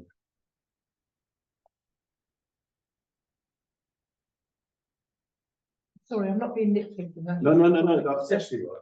Oh, Well, no, you're quite right as well. Quite right as well. So, I read it. so no, it's quite right. We identify these. So yes, Councillor Lane, sorry. Yeah, I just wanted to say, members of the public are aware that, you know, we have supported the Christmas lights for many years. This is the first time that it's actually coming under our new large grants awards scheme, which we've introduced for transparency amongst anything else, you know, just so that people can see exactly what's going on. And I just wanted to say to members of the public that one of the things which you'll see included in this application is their constitution. And this is a document that we've asked to see to ensure that they are a fully legitimate, obviously we know the Christmas lights are, I'm just saying as an example, that they are a fully legitimate setup with a proper management route, so that we know that when we're entering into passing taxpayers' money over to community groups, that they are actually a legal entity. Some people register as charities and some just have a constitution. So that's what this is about, and it's lovely to see. And I'm personally in favour of this. That's my comments. Thank you, Councillor Lane. Councillor Bond. Yes, I'm certainly in favour of it. It's a really good thing. And it's good that it's more formally set up now, and I agree with Councillor Lane on that. The one thing I was disappointed last year was that although we contributed a large amount of money, more than this, it wasn't highlighted anywhere. No one knew of it. An apology was forthcoming, I believe, around where the sponsorship goes. And I'm just wondering, I know that under the new forms of the grant, we do expect some recognition. And I'm just hoping that that will be enforced or recognised now, and assurances from the clerk that within the new proposal, it does say that there will be recognition of the monies that we give in grant. Yes. Yeah, I'm just going to say it is in the new policy, subject to, as you raised it, subject to whether council decides to approve this grant tonight. I'm very happy when I go back with that response, just do a polite reminder that it wasn't acknowledged last year, and you know, please could we be listed as a sponsor, and also that we do have Attleborough Town Council banners that we'd be happy to lend them, you know, if that assists in not doing any reprinting. We don't want to cost people money, do we? Yes, Councillor. Do we have sufficient funds in our grants budget still to cover this? Or would it, we did have a separate fund, didn't we, for we do, Christmas it's lights? getting low, but we do currently. Because our there is a separate heading, isn't there, for Christmas lights? Not What was that anymore. for what we were No, going to spend no, as a there's town not anymore. council? That's That's changed, changed, yeah. It's all changed. So, the Christmas lights and the other grant, funding monies, along with some of the monies raised from, events, while the events committee have been amalgamated. They were all amalgamated. They've all been amalgamated Into along with a small percentage increase to reflect the cost of living. So it's all I'm sorted. pretty sure I was at that meeting, but I just wanted to Yeah, clarify. no, that's fine. So Okay, we do so- have sufficient funds to cover it. Yeah. I'll just Sorry. inform members of the public that totaled, there's 23,000 in the grants awards scheme, made up of, as the clerk has said, that there was 10,000 in the events committee budget, which council has decided not to continue with the events committee, so that money got moved across. Then, of course, there was Christmas light money. They've already spent up to the start of this meeting, since May, 13,000 has been spent of that grant of 23,000. If this one goes ahead, that's another 5,000. This is your money, this is taxpayers' money. This budget has to last us until next April. So we need to be mindful, but yeah, that's my opinion, Christmas lights are brilliant, so. Okay, can I have a proposal? Councillor Lane, Councillor Ashby, seconder. And Councillor Bakers. Thank you very much. Someone would like to come and collect? Okay. You stuck out. Didn't work. Tell you the bell. Yeah. Why not?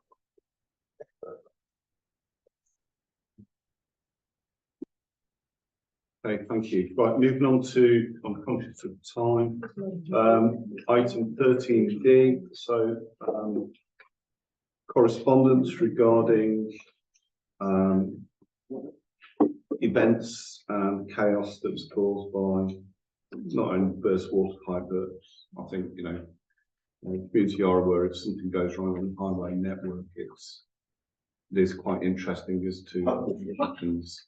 It doesn't take much, and we've all experienced it numerous times over many years. The question was, can the Bessel road end of the town's A11 junction to be redesigned so you've got access both north and south on both sides? I will say from a professional point of view and my understanding, when Jasper bypass was put in, there was discussion of making that junction multifunctional. At the time, Highways England didn't have enough money, there was £7 million shortfall, and they said no. Also, we did look at it, well, someone looked at it in terms of accessing the Sue from both ends, not only from the Stag, but also from that junction, and the costs and the geography and the land ownership and everything else was prohibitive. So work has been done in the past. I'm sure if someone's got £200 million spare, I'm sure you can do something, but I think the reality is it's not going to change it. That's my personal point of view, but we'll certainly pass this consultation on to the Highway Authority that can then consult with Highways England. Absolutely. My understanding is there's no longer any room for it. There's not. Because it's been built on or being built on. That's the other thing. So land ownership, gradients, everything else, it's not going to work. That's my take on it. Now, Badly designed junction. there's quite a few of those. It's going backwards. Many a meeting I had with the councillor at County Hall, and no where's it going to happen? They said the Spooner Road junction is too close. That it's dangerous. There's no money, no space, and stop knocking your head on a brick wall. I mean, we'll certainly pass this comment on to the Highway Authority. And I understand why people say, why can't you just do this? Sadly, the reality is it is a bit more complex than that. Even though if we could go back 30 years, it might have been a good suggestion, but, yes, councillor Town. It's not often I want to support developers or even speak out in favour of them, but I do believe many moons ago, the developers that are actually now building on Norwich Road did actually leave land allocated to put a junction in on that slip road. But obviously the petrol station and the Starbucks had actually then just amended their slip road onto the A11. And that also then hindered it along with the road junction. But the developers were prepared to actually provide for a slip road on, and it never. Okay, so we'll pass this on. I hope members of the public, though you're probably frustrated, I understand that, but you know, I've given my personal explanation and wisdom of other councillors that have been involved for many years. Can someone second that? Okay, the proposal is pass it on to the Highway Authority. Councillor Ashby second, can I vote? Thank you very much. Okay, moving on to 13E. Residents' concern regarding removal of hedge in Gardens of Remembrance. Yes. So I also had an email from this resident. He forwarded me the correspondence that he sent into the office. And then also, found it. Just saying to me, dear Councillor Taylor, please see below email I just sent from Town Council. What I'm wanting to know is the reason for wanting to remove the hedging from around such a sensitive area as the Garden of Remembrance. What possible reason is there for removing a recently planted hedge that was just beginning to make that area a quiet private area once again after the recent expansion of the garden? I see no possible grounds for the removal of the hedging. What is needed is replacements for the ones that have failed in the heat not long after they were planted. A little watering would have helped them.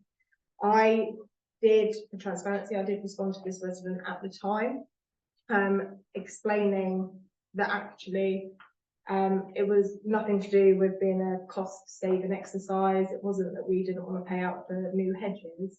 There was a feeling amongst the members of the Environment Committee that actually it would be nice if it was included within the rest of the cemetery, so to stop that segregation and make it inclusive. Councillor Ellis's late wife is in the Ash Garden, and he, I think, seconded the motion, so was supportive of that action being taken. It obviously was not meant as, you know, to cause any offence, but I do appreciate with something so sensitive that, of course, people are going to have different views. So a suggestion, if I may, would be either that we, you know, no longer undertake that work, or that we maybe write a letter to each of the plot holders and just say, look, what would your views or preference be before we undertake this work? So they're the two options that I can see. Okay, any other councillors got comments on that? I think that to remove the hedging is wrong. I think that, as the resident has said, it was just starting to become a private area for reflection.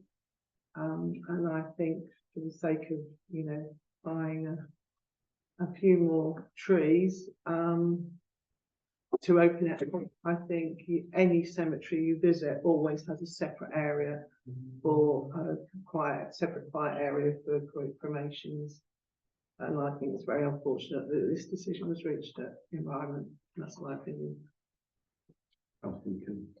As you know, my husband's ashes are there buried. One of the things that, when I was given the plot for Brian, was that the hedge would be along blocking off the car park. Now, I really don't care about any of the other hedges around it, but that hedge along the car park, to me, gives me that bit of privacy from the traffic and the noise. And I don't know, is that the hedges you're talking about removing? No. Well, that's fine. I would say, as someone who visits there regularly, and my plot is there with him as well, just to have that hedge giving you the privacy from the car park is the important part to me. And that's not the hedge. That's not the hedge. In that's issue. under-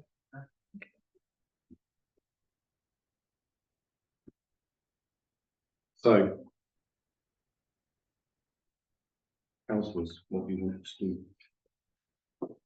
Well, it's such a subjective matter that It perhaps is. the best way forward would be, as councillor kind of suggested, is to send a letter to all those people there to say, what do you think about it? I don't know the ins and outs of it, to be perfectly honest, but obviously it's a very subjective matter, so at least we can. And I don't think it's an urgent matter. No. Either. So it's not a question of. I mean, in terms. They haven't been removed yet. No, in terms of, so in terms of sort of what is and what isn't urgent around this, we could still, part of the suggestion that Councillor Taylor came up with was obviously that we fill the gaps where they've died bordering on the car park, which needs, we can do that anyway. We don't need to touch the rest. So we can still do the urgent part of the work without having to rush into this hedge area. It was my proposal to replace that hedge to start with, and I actually thought it was very well received because it gave you a nice segregated area, but it took away that really oppressive dark area by making it bigger. Having said that, when it came up in environment, it does give you more flexibility with the space. So I can see that there are pros and cons.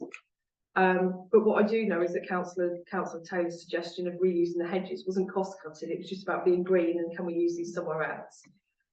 So from an operational point of view, if you wish to make a decision of holding that off or contacting people, we can still move ahead with the other planting that needs to be done. Part the other half of the project. I think that's sensible, because that's not affecting this main issue at all. So, do you want to make a proposal? Yes, I may, that we continue as planned with the replanting of the car park boundary hedge, and that we postpone or put on hold any additional work to the hedges, the removal of the hedges around the ash garden, until a consultation has taken place with the plot holders. Okay. And then that any objections come back to council for consideration. Okay, thank you. Could I have a seconder on that? Councillor Taylor, J Taylor, and could I have a vote, please? Okay, thank you. Moving swiftly on to 13F. So request to consider public participation be part of any agenda for EGM meetings. Elizabeth from yes. I say time's pushing on. This is something that's quite simple. We either do or we don't. Yeah. So rather than waste a lot of time, can we make a decision, Well, please? someone please put a proposal. I think it's just administrative. I don't think it even needs a resolution. I think. No, I was going to say exactly the same. I was going to say at some point it was obviously taken out. Then I've started. You copy and paste your agendas. No reason it can't be put back in. Let's just put it back in. Thank you. Thank you. Exactly. So can we have a proposal, Councillor Dale, seconder, Councillor Lane, can I vote? Just to be totally correct. Thank you very much. 13G, request for possible legal ceremony held in town hall.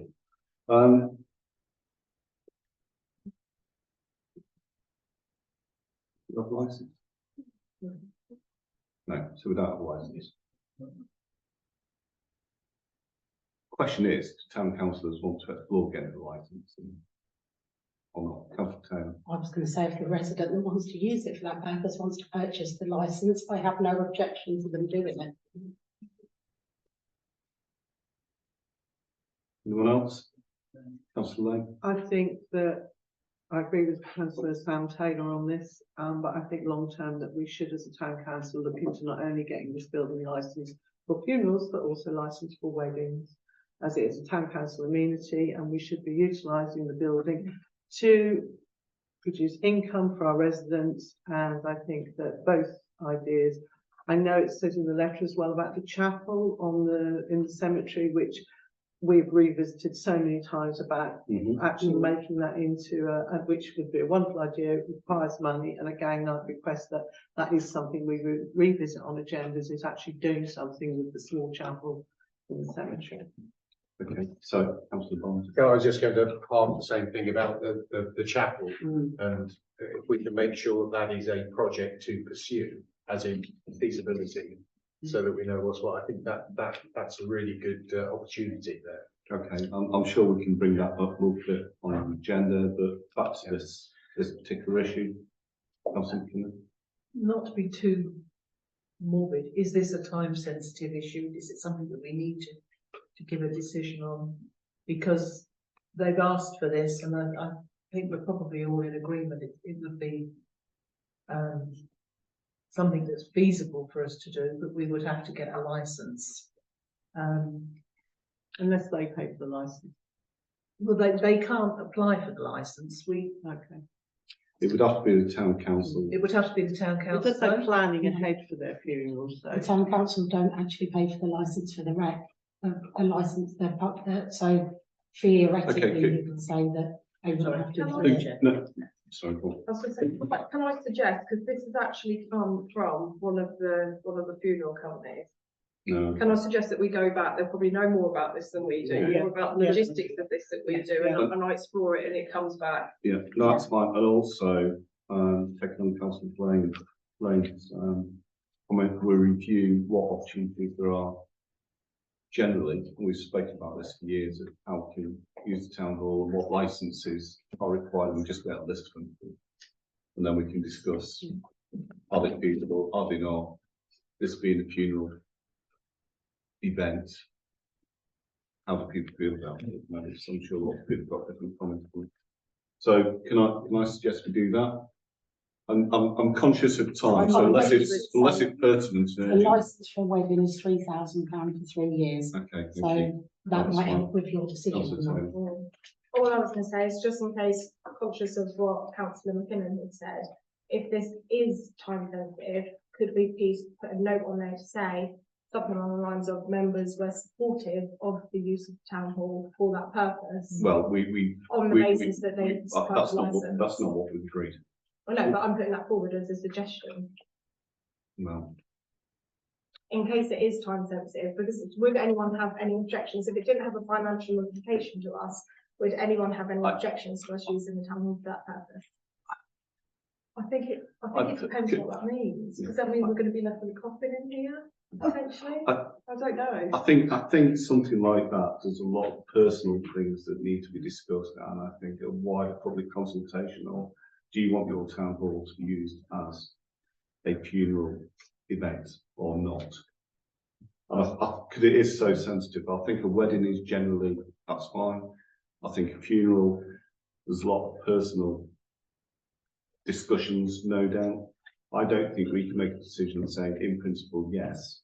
I think we can look, if it is a funeral company that put this in, then we just say, why? What do you think the demand would be? What are the implications? What's the licenses? Who does what? How would it work? Everything else. I think there's further discussions rather than just making a decision on the scene. As it's a funeral director, I wouldn't think it's time sensitive, because they would have, I think they would have said. So I think we ought to have more information and then revisit it.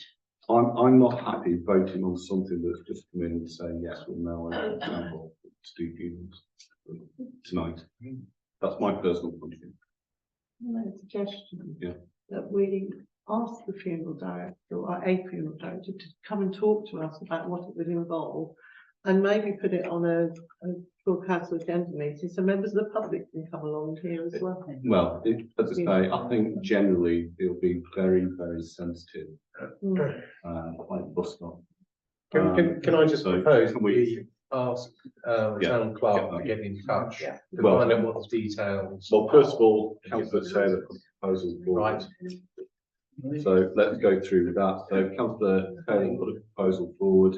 Anyone want to second it? If I may, that is on the understanding that this is not the funeral director asking for permission going forward, that is on the basis that it is an application for a one-off use for someone that wants a non-religious ceremony.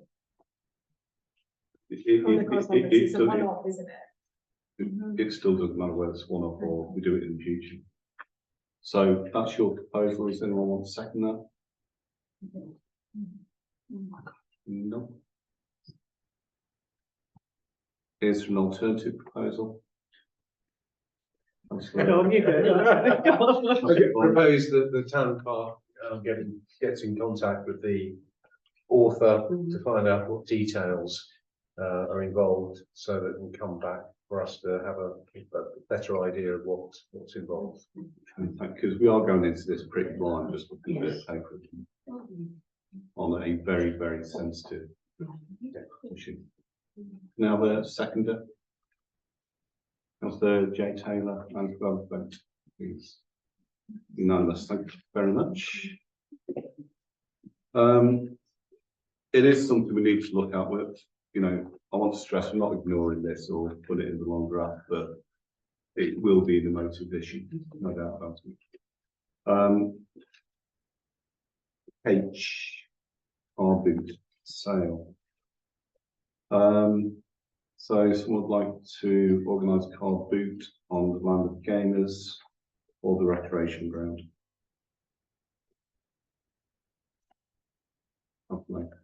This do car boots, and each week it's a different local community group that take profits from the pitch sale, which I think is a lovely idea. So I don't know, don't quote me, I don't know if they do it every week, but I know that's how it operates in this. Boot sales are popular. The only thing is with, obviously, with our recreation ground is it is used, I don't even know what's used on Sunday morning for football wise, because I lose track, but you know, there are commitments. I know the Connaught Hall have in the past done boot sales. I don't know what their plans are now that they're reopening, whether they're planning to do them. But I would support a boot sale anywhere, or as Councillor Dale has often said, doing a suitcase sale on the square or something, you know, something along these lines. I think it's worth exploring. My initial reaction was, I'm not sure the sports community that use gamers or the rec are going to be very happy with loads of cars turning up on a wet day and churning the field, because we then got to maintain them. If it's on an open field that's not being used, all for it. However, these are very used and open spaces. Sadly, Attleborough is lacking other open spaces that we could use for other events. So that's my personal point of view. I'm quite happy to explore it, but there are implications. Yes, Councillor Blakely.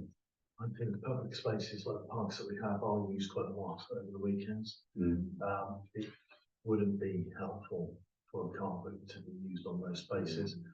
There are other groups, one was mentioned, but not all have them in the past. There's a Lighthouse group who've got facilities and parking where they could get up. They might be worth pointing in that direction rather than us as a town council trying to accommodate them. They've both got really good car parking spaces, actually. Yeah, they have, and I think that'd be better suited. Okay. That's a proposal. I'll take that. Councillor Lane, can you vote on that, please? Thank you very much. Okay, quickly moving on. So 13I, gamers, meadows, horse and traps for consideration and resolution.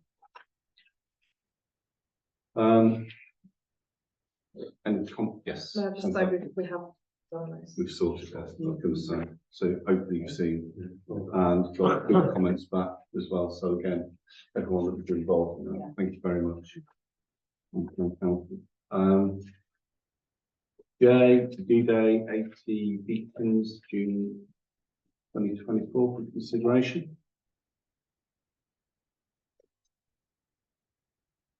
I thought that Brecland employed the town crier, is that right? No, he's a volunteer on that route. I beg your pardon, sorry? He's a volunteer. He's a volunteer. Yeah.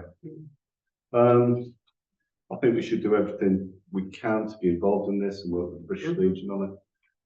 So I propose in principle, yes, let's explore this with British Legion and other community groups. And obviously. And And the town common. Is that your proposal?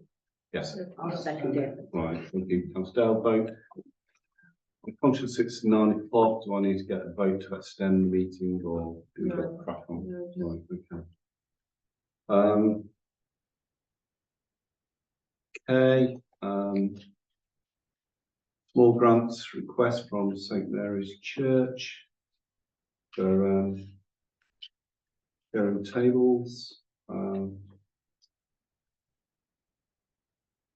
Anyone got any comments on this? We've got all the information, we've got counts. I propose that we support. Okay, thank you. And Councillor Dale, I'll vote, please. Thank you. Okay, this will be a short item. 39, residents' letter regarding bus shelter.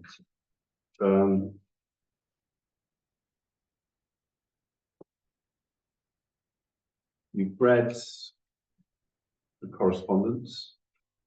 There's been quite a bit of discussion on it. Any comments want to say? Can I propose that we put this forward to discuss under point 16? Because we've got bus shelter here and then we've got girls' standard bus shelter as item 16. Yeah, no, that's fine. And yeah, if others are in agreement with that, to bring it all under one banner. People happy with us? Yes. Thank you. Councillor, item 14.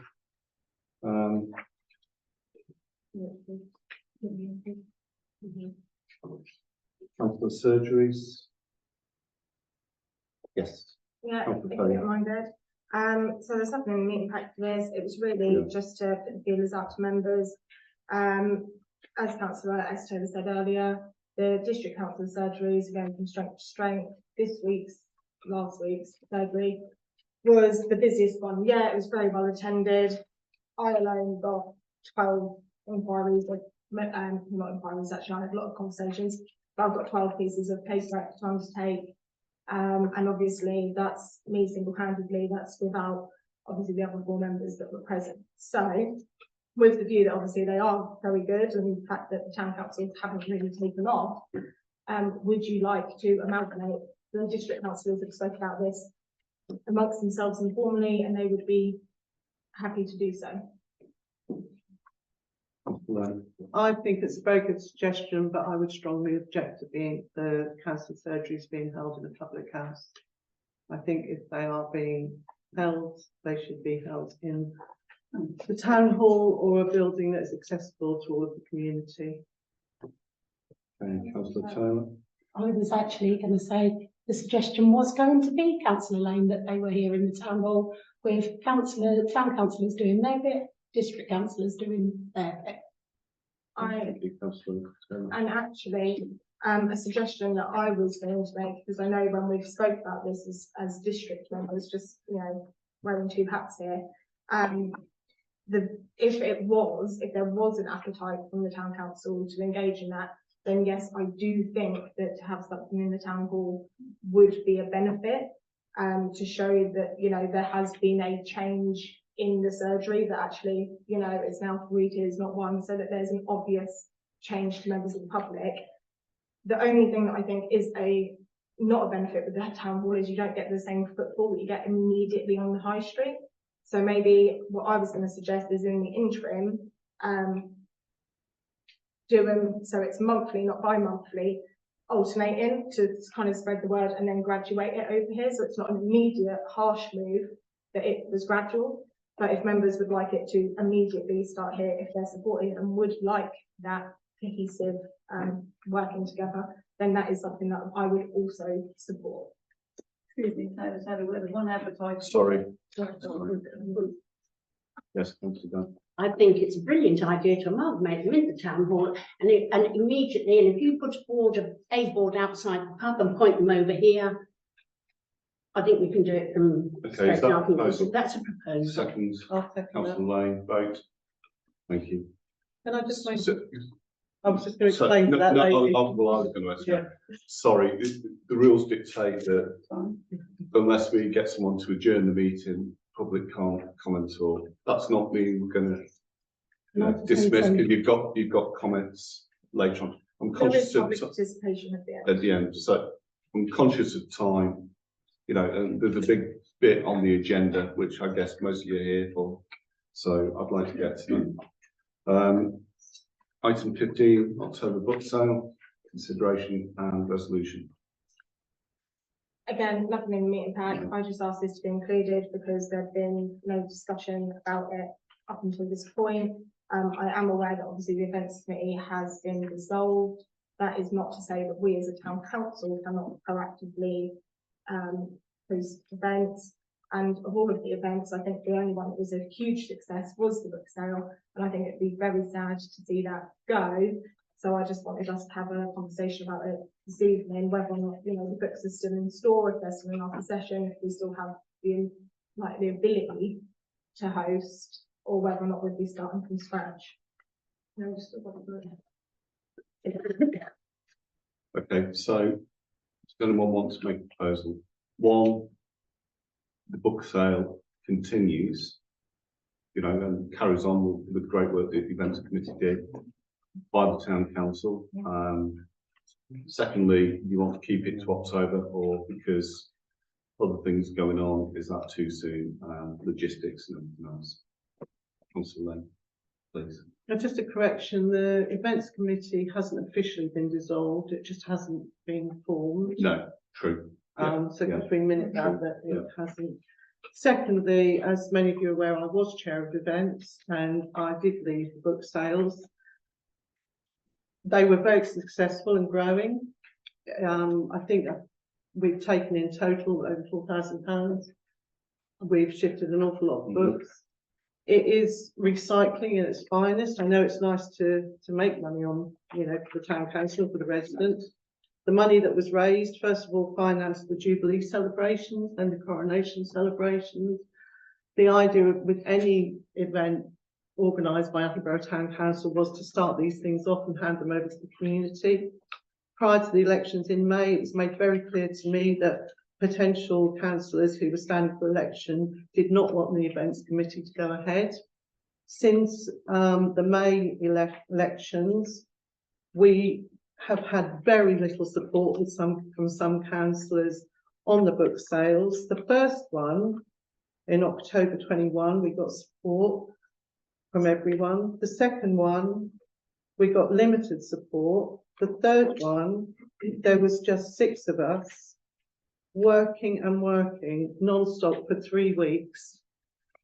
One of the councillors in this room attempted to get us to cancel a charity, an event we were having the night before opening for the vulnerable and the disabled in the town, and with the insinuation that, or questioning the integrity of the organisers.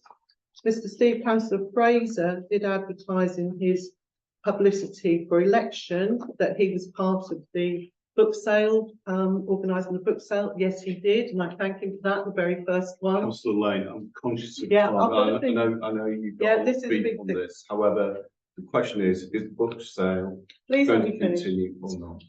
Please let me finish. I don't think that this book sale can go ahead without the full support of all councillors and good working relationship with the staff in the office, because if it wasn't the grounds team and the staff helping, these things wouldn't happen. And I think it'd be a great shame if you don't do it. But from a personal point of view, until I'm confident that we can all work together on this and that everyone will take part, I think it's a no-go. Okay, is that a proposal? No, that's not a proposal, that's my opinion. Okay. Councillor Taylor. Postpone this to another date. Councillor Taylor. I think that it's unfair. We are all volunteers on this table, by the way, first of all. So we cannot. Because I do not want this to be So I don't think that we can say every single person at this table has to participate. I think it's an agreement. Would we like to proceed with a book sale?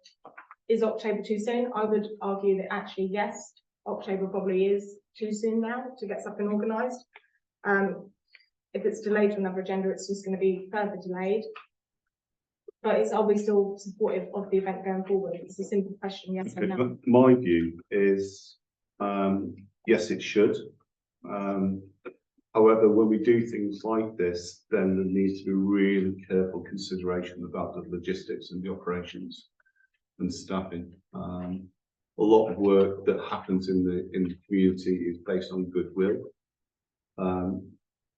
Normally it's the same people giving that goodwill out, and it can only stretch so far. We all have lives, we all have family lives and commitments. And I think putting something that was very public, very successful, and everything else requires a lot of work, if you quite rightly said, Councillor. Can it be staffed and undertaken? Needs to be carefully thought out before we say we're going to do it. But I think it's back to the principle of, would the town council like to continue the so?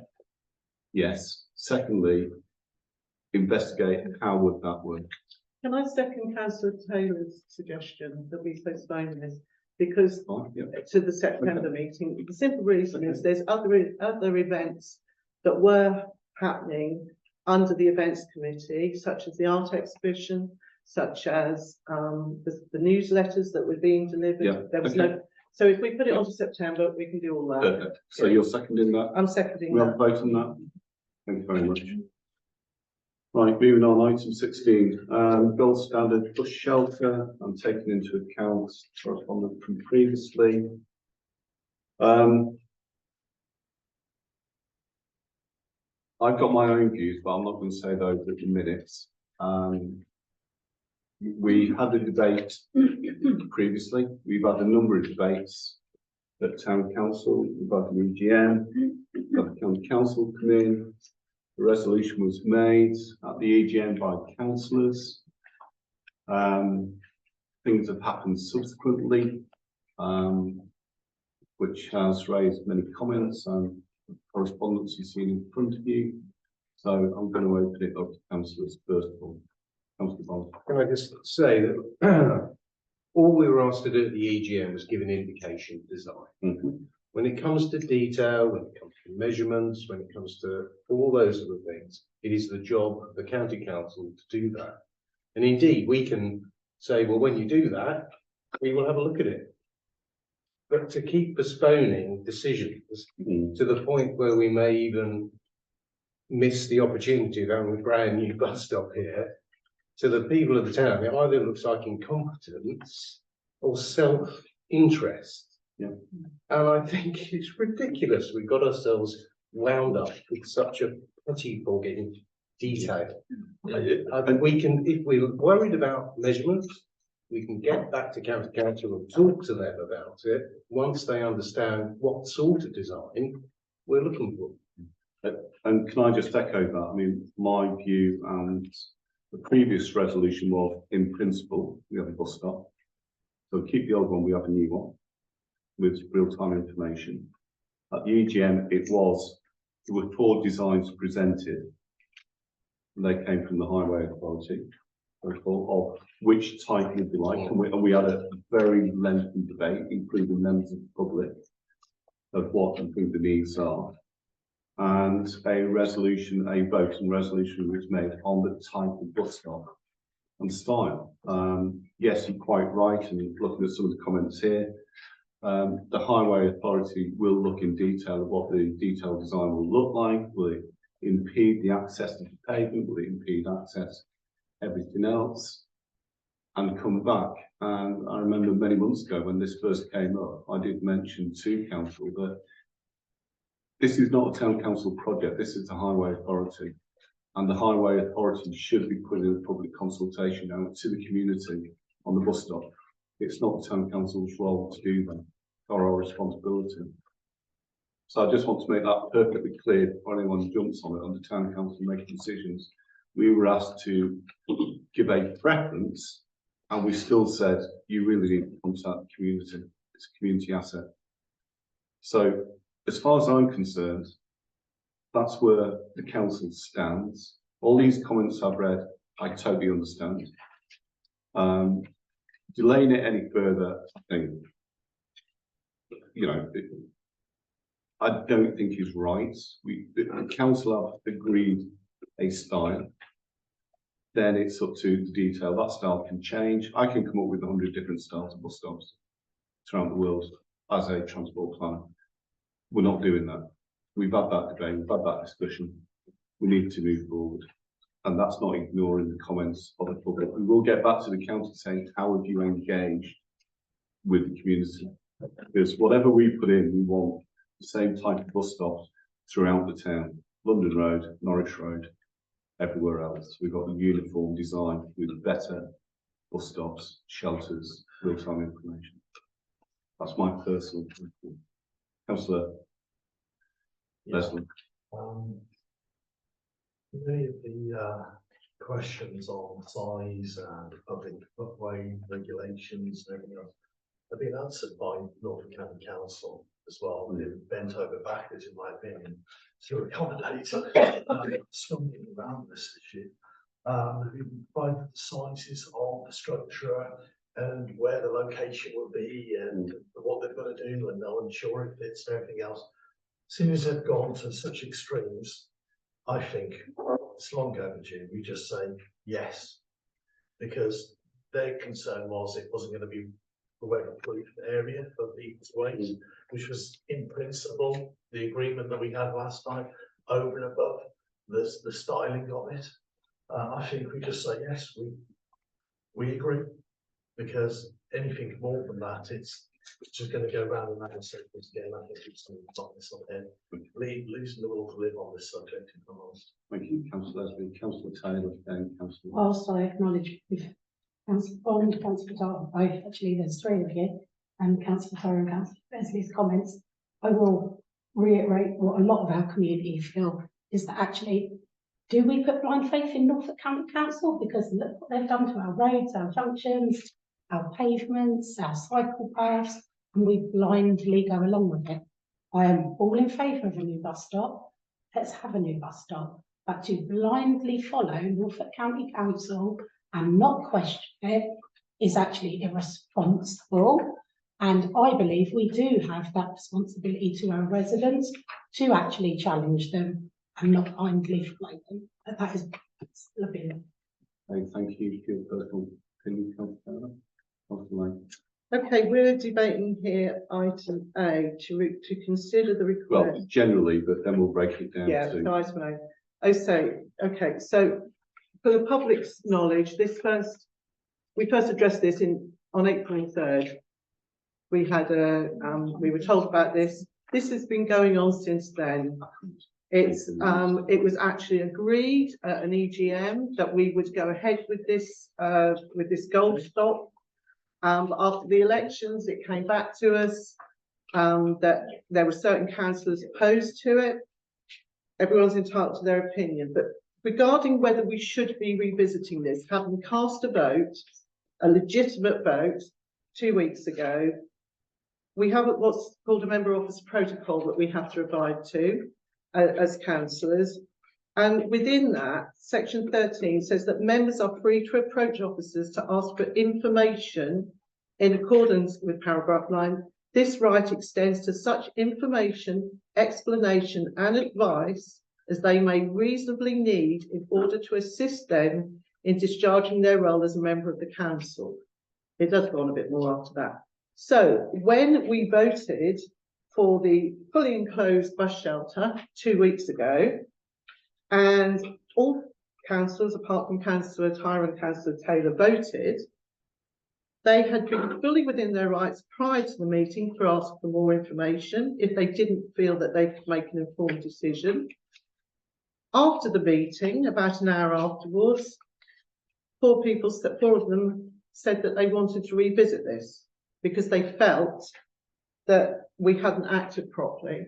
And furthermore, over the period of last week, Councillor Taylor accused us of acting with negligence by arriving at that vote. Now, I'm going to ignore that comment because it's not worth any brain cells. But my argument is that Councillor Lane, can we not make personal Look, comments? she's made personal comments on social Okay, media. in this Okay, fair enough. room, we do not make personal comments. Outside that's entirely true. But in this room, we do not make personal comments from council to please. Thank you. Do you want me to refer to the member officer protocol or behaviour outside this room? You've mentioned it. We could go on forever about this. I think that's gonna be separate. I think that's a No, separate please, conversation. please. That's a separate conversation. That's a separate conversation. Yeah, fair enough. Sorry, Councillor Taylor, all done. Yeah. I totally understand what you're saying, Yeah. Councillor Lane, and I really appreciate it, and it's noted. Let's get to the hub of the issue here. We've got members of the public Yeah, here. fair enough. We've got members of the public that are going to watch this. We are supposedly professional about this, and we consider and make informed decisions. That's what we're here to do tonight. We've seen the information, we've gone through this process once, twice, 3 times. A decision was made, comments were made of going back to the county council in terms of providing details of the bus stop. Can those bus stops be rolled out elsewhere? What would be involved? Picking up the queries here. What happened on social media happened on social media. Can't control that. That's a totally different discussion. But a resolution was made. That's where we're at. And that's where we're at tonight. So, trying to answer these points, 16A to consider request to revisit the bus stop resolution by Councillor Taylor. I'm going to say no, a resolution was made. Otherwise, we could argue that point about every resolution we made in the future or in the past. That's my proposal. I'll second that. I'll second it. And can we have a vote, please? 1, 2, 3, 4, 5, 6, 7, 8.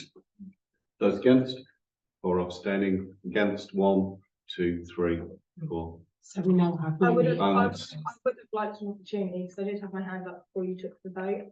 I would have just liked an opportunity to say, as the person that actually did ask for it to be recorded, that in doing so, a meeting protocol has been followed. Like, we have a protocol in place for this purpose, so things can be recalled if there has been, or if members feel that during the previous consideration, there was information, new information or material information that wasn't taken into consideration. I felt that actually we hadn't taken into consideration the size of it, just literally the aesthetic of it. And I felt that it was important for us to consider both of those things. We have now been given a design, just one, that does have dimensions that I think would be significantly smaller while still being entirely enclosed, that I would have liked members to consider. Of course, if members don't want to do that, they are welcome not to, but actually within the protocol that we have, it is a perfectly legitimate process to be undertaken. okay, the question is, process we went through, is that And it against doesn't identify the procedures? step either. That is the question. Can I make Yeah. a comment on this? Because I feel very, very strongly that we need to go back with something very clear and simple for the county council. The reason that was worded in the way it was, I have no strong feeling about it either way. It was the advice from our advisors. And the reason was because the request to bring it back was on a basis that was not the original question, i.e. dimensions wasn't the original question, which is why they said it was a grey area and suggested we word it like that. Having said that, the bus shelter that you've just mentioned that has come with the dimensions and everything on is the original bus shelter that Norfolk County Council first came to us with in April, which is the one they're putting in other market towns. So actually, if we could just rewind and say yes to that one, if that's what councillors might be minded to do, then that would be the most easy solution we could give Norfolk County Council, and I do think they've gone out their way to help us. That is my suggestion, that is my preferred option. Because if I may, Michelle, that first option, the conversation at that point was, do we want a fully enclosed shelter or a canopied seating? The decision taken by the council at that point was canopied seating, And then when it comes back to full council and we were then presented with 4 designs at the EGM, there was only one enclosed option, which wasn't the original one that we had been given. And actually, councillor Fraser has consulted the public on this in his individual capacity as a ward member, which he's fully entitled to do, not on behalf of the council. And the preference by far was what has been installed in Swaffham. It was over 5 times more popular. It was 228 likes or votes to 45. Okay, thank you, councillor. And that would be my. Sorry, just hold on. Okay. Are you going to say we've already made this decision? We've made this decision. Yes, but just give me a little bit of credence as an officer. We made this decision to have a closed-in bus shelter that offered protection from all sides. That design, if you look at the papers, actually says this is actually a foreign one. It's just an indicative design. We can't have that exact one. This one that Norfolk County Council are proposing, which was initially back in April rejected it, fits this same brief as what we agreed. So I'm not suggesting that you revisit the agreement that council has made, that you have one that's fully enclosed. I'm suggesting that we just allow Norfolk County Council to use their preferred design, which still fits your brief that you agreed. I would say in response to that, that the arbitrary survey that was done on social media, and we should learn from previous general elections how accurate opinion polls are. That is irrelevant for this discussion. What, so that we're not, so the actual, the consultation that was done on social media is irrelevant? We as councillors it's up to us to make a decision. Right, so I would say, I totally understand what Michelle's saying about how this is standardised. However, the design that was shown had very limited seating, and it also, they weren't proper seats. And I think for us to be fully inclusive to the disabled, to the infirm, the other thing about the first design, which was the one we voted for, it actually had seating on the outside as well as the inside under the canopy. There was far more seating on that. So, you know, if you want to keep kicking this down and go back and vote for another one. Yeah. Okay, I'm going to try Councillor Taylor quickly. I totally agree with the clerk's first comments. I'm concerned with her second comments that actually the design that members voted in favour of is an indicative foreign design we can't actually have. I think you all need to pay heed to that. She said you cannot have it. Norfolk County Council's preferred option. There's no sort of sign, Councillor Lane. Your clerk has just told you the blue option you cannot have. And as to saying that the Councillor Tyra, that our community's views, whether it's via social media or a petition or whatever, are not valid or not important, they 100% are, no matter how it's done. You're quite right, Councillor. And if you recall, I did and have continued to suggest that the County Council consult the community. It's not our role to do that. Because, hold on, please let me explain it. It's a highway authority project. All highway authority projects and bus stops need to be DDA compliant. And they will look at the space they've got. What we've agreed is, in principle, is it covered? Is it four-sided, three-sided, what have you? That's what we've agreed. What fits in there will be slightly different. No doubt about it. And when I understand what you're saying, but we should not blindly follow the highway authority. The highway authority blindly follow guidance and things they have to do and everything else. And we can't question that and say, we know better than you than the highway authority, like ring roads or junctions or everything else. So, yes. Yeah, please. I'd like to make a proposal because I'd really like to try and draw this to a close. I would as well, I'm sure. I'm going to literally do my 2 proposals back to back. Yeah. So the first is that, yes, we do revisit. The second is that we accept a fully enclosed shelter, which still meets all of the aims and objectives that were presented at the last meeting and agreed at the last meeting. But we go with the option that has the measurements, the dimensions for our own due diligence. And that is the option that is being installed elsewhere in the district. Please. Can I comment on that really quickly, and I know Councillor McKinnon wanted to say, we had a letter from Rob Pratt this week, which was in the pack, to say they do not normally give out dimensions, that they will ensure that whatever they build is suitable. And I feel there are times when you have to accept professional advice. They are doing this all day and every day. I personally respect them to make the right decision. The first part of this, the motion was, do we revisit it? We voted on it. And now we're going back again. Okay, thanks for your comment, Councillor McKinnon. No, my comment was going to be, I know the survey that Councillor Fraser did, he did with the best of intentions. Yeah. But it cannot be a legitimate survey. A, it was not requested by the town council, and B, there are no parameters to it. There are no age groups, sexes. How many people did you manage to survey who weren't on Facebook? How did you get to the people that don't belong to the Attleborough community page? And I know it was done with good intentions, and I know it was done with the best of ideas, but there's so much more to a survey than just putting a posting on Facebook. Thank you. You're quite right. If this was a proper consultation, those things don't count. But in terms of indicative, it's entirely up to Councillor Fraser, I'm happy with indicative. which is fine. So I don't think anyone's criticising for that. I want you as councillors to make an informed decision tonight.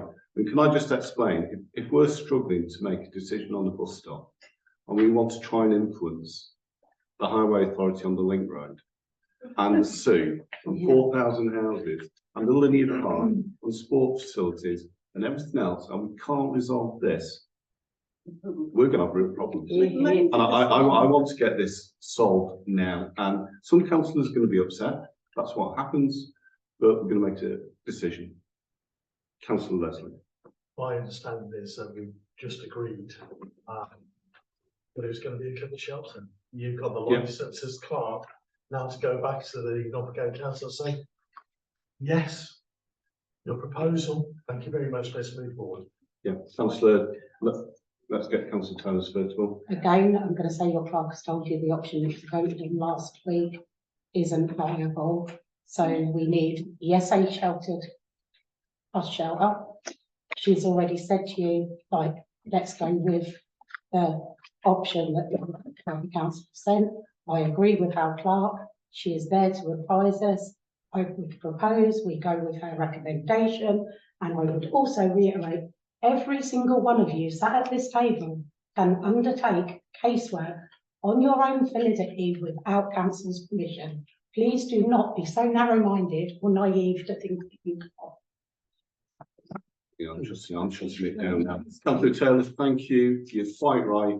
As individual councillors and individual members of the public, we can consult, we can ask questions, and we can get feedback. I don't think anyone's criticising Facebook messages and what have you. No one's questioning that in any shape, way, or form. And thank you for that. But closing this down, town clerk, please.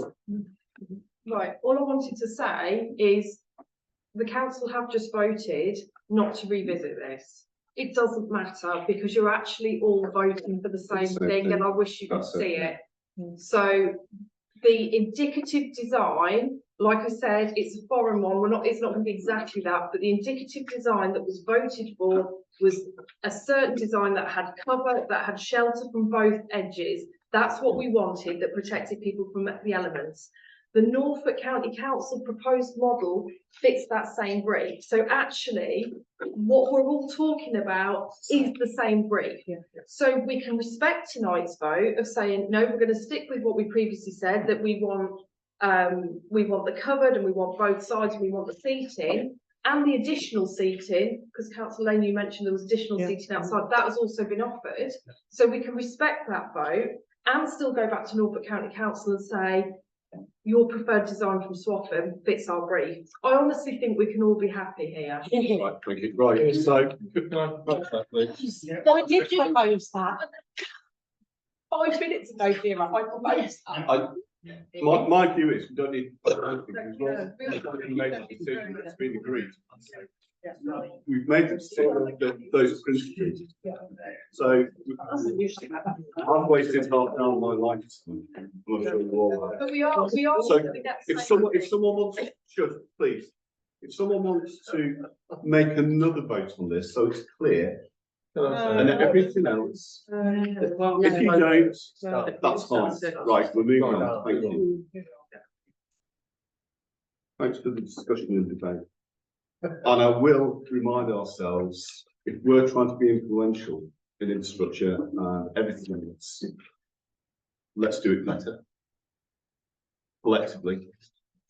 Leave your personal animosity or whatever it is outside this room. Right, I'm dreading this. Item 17. 10 minutes. Public participation. If you've got the will, please do.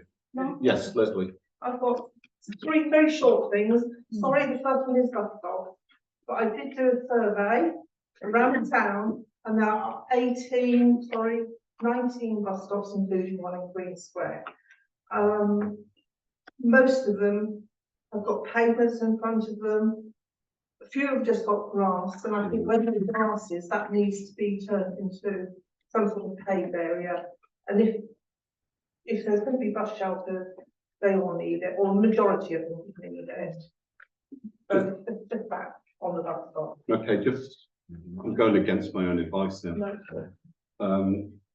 Yes, and we brought it up in discussions about this. So like Norwich Road, the Highway Authority messed up badly in terms of 106. It should be DDA compliant, it should be a raised bus stop, and it should be paid, not going over the burn.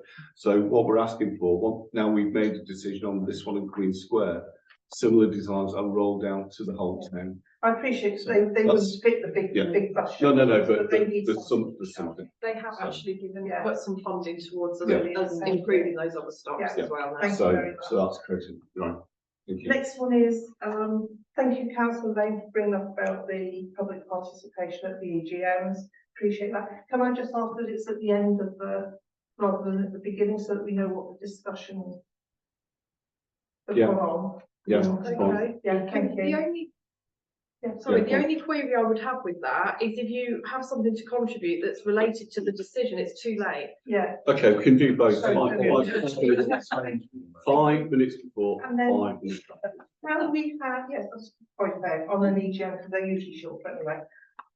Can we have access to a public Wi-Fi in this room? Because I haven't been able to access it on either my phone or my iPad. Because I can link my iPad to my phone, but I couldn't get it on my, couldn't do it. I don't know what's going on, but the good news is we have now got a solution. Yeah. So we're waiting for it to be installed. Right, thank you very much.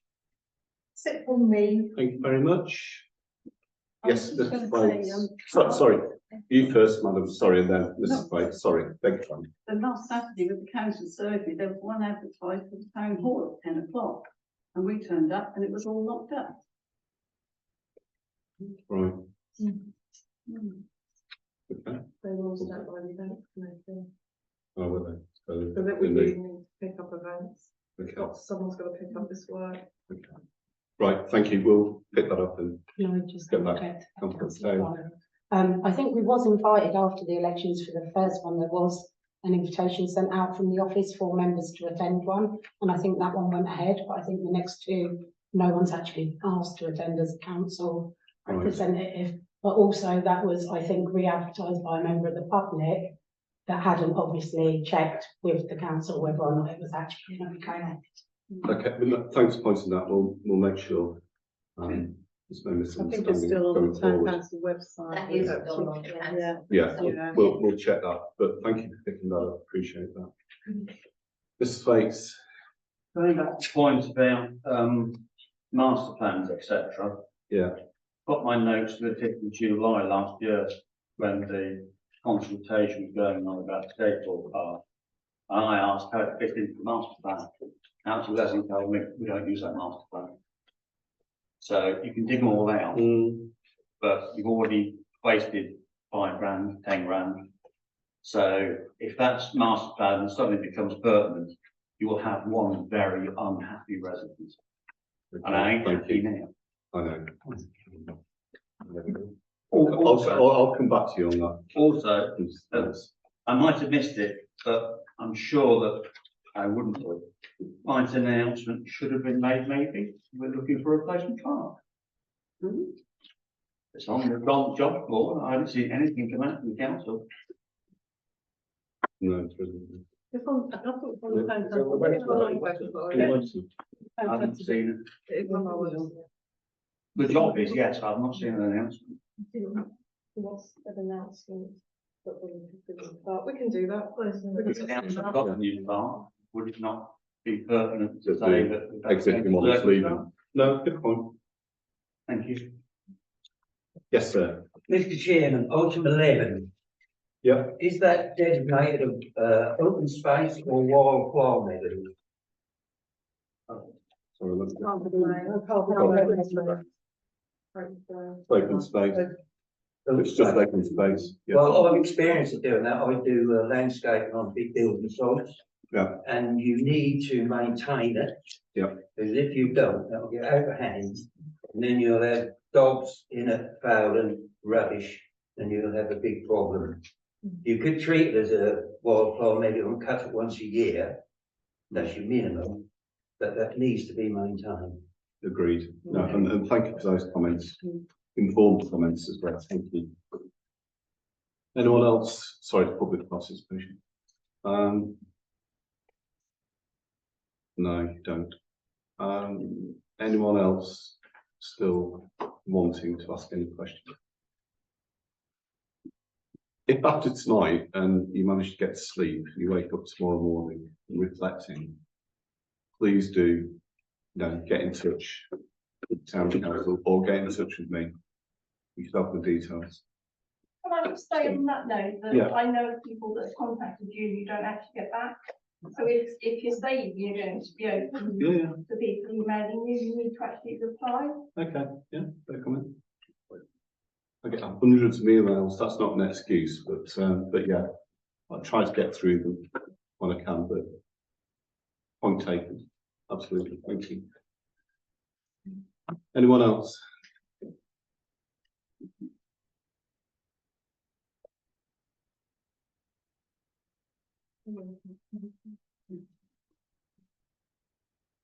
Okay, I'll close that down. Thank you very much. Item 18, any items which the chairman decides to be urgent?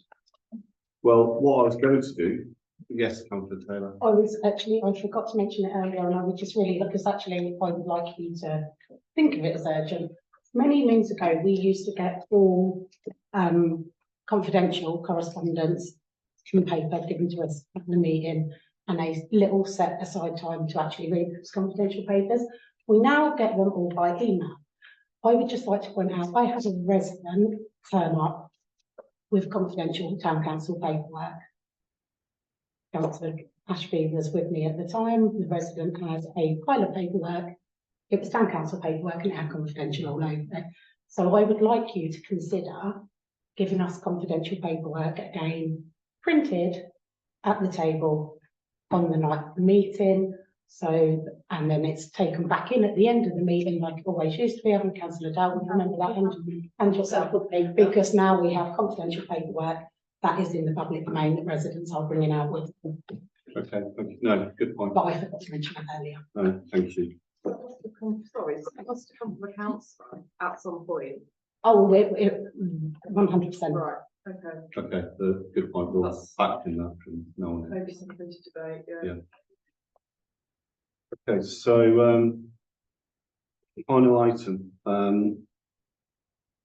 urgent things, just addressing, I was going to mention this as well, Nigel, tonight, but our town clerk is moving on to pastures new, last day this Friday. So I want to personally, and I hope on behalf of all councillors, past and present, and on behalf of the community, to thank you sincerely for all the hard work you've done, the professionalism you've brought to the council over the last 2 years, whatever it has been. Set the office up, the operations, really turned it around. And you've done a magnificent job, and, you know, I want to thank you for that. And I think all of us need to do that. So.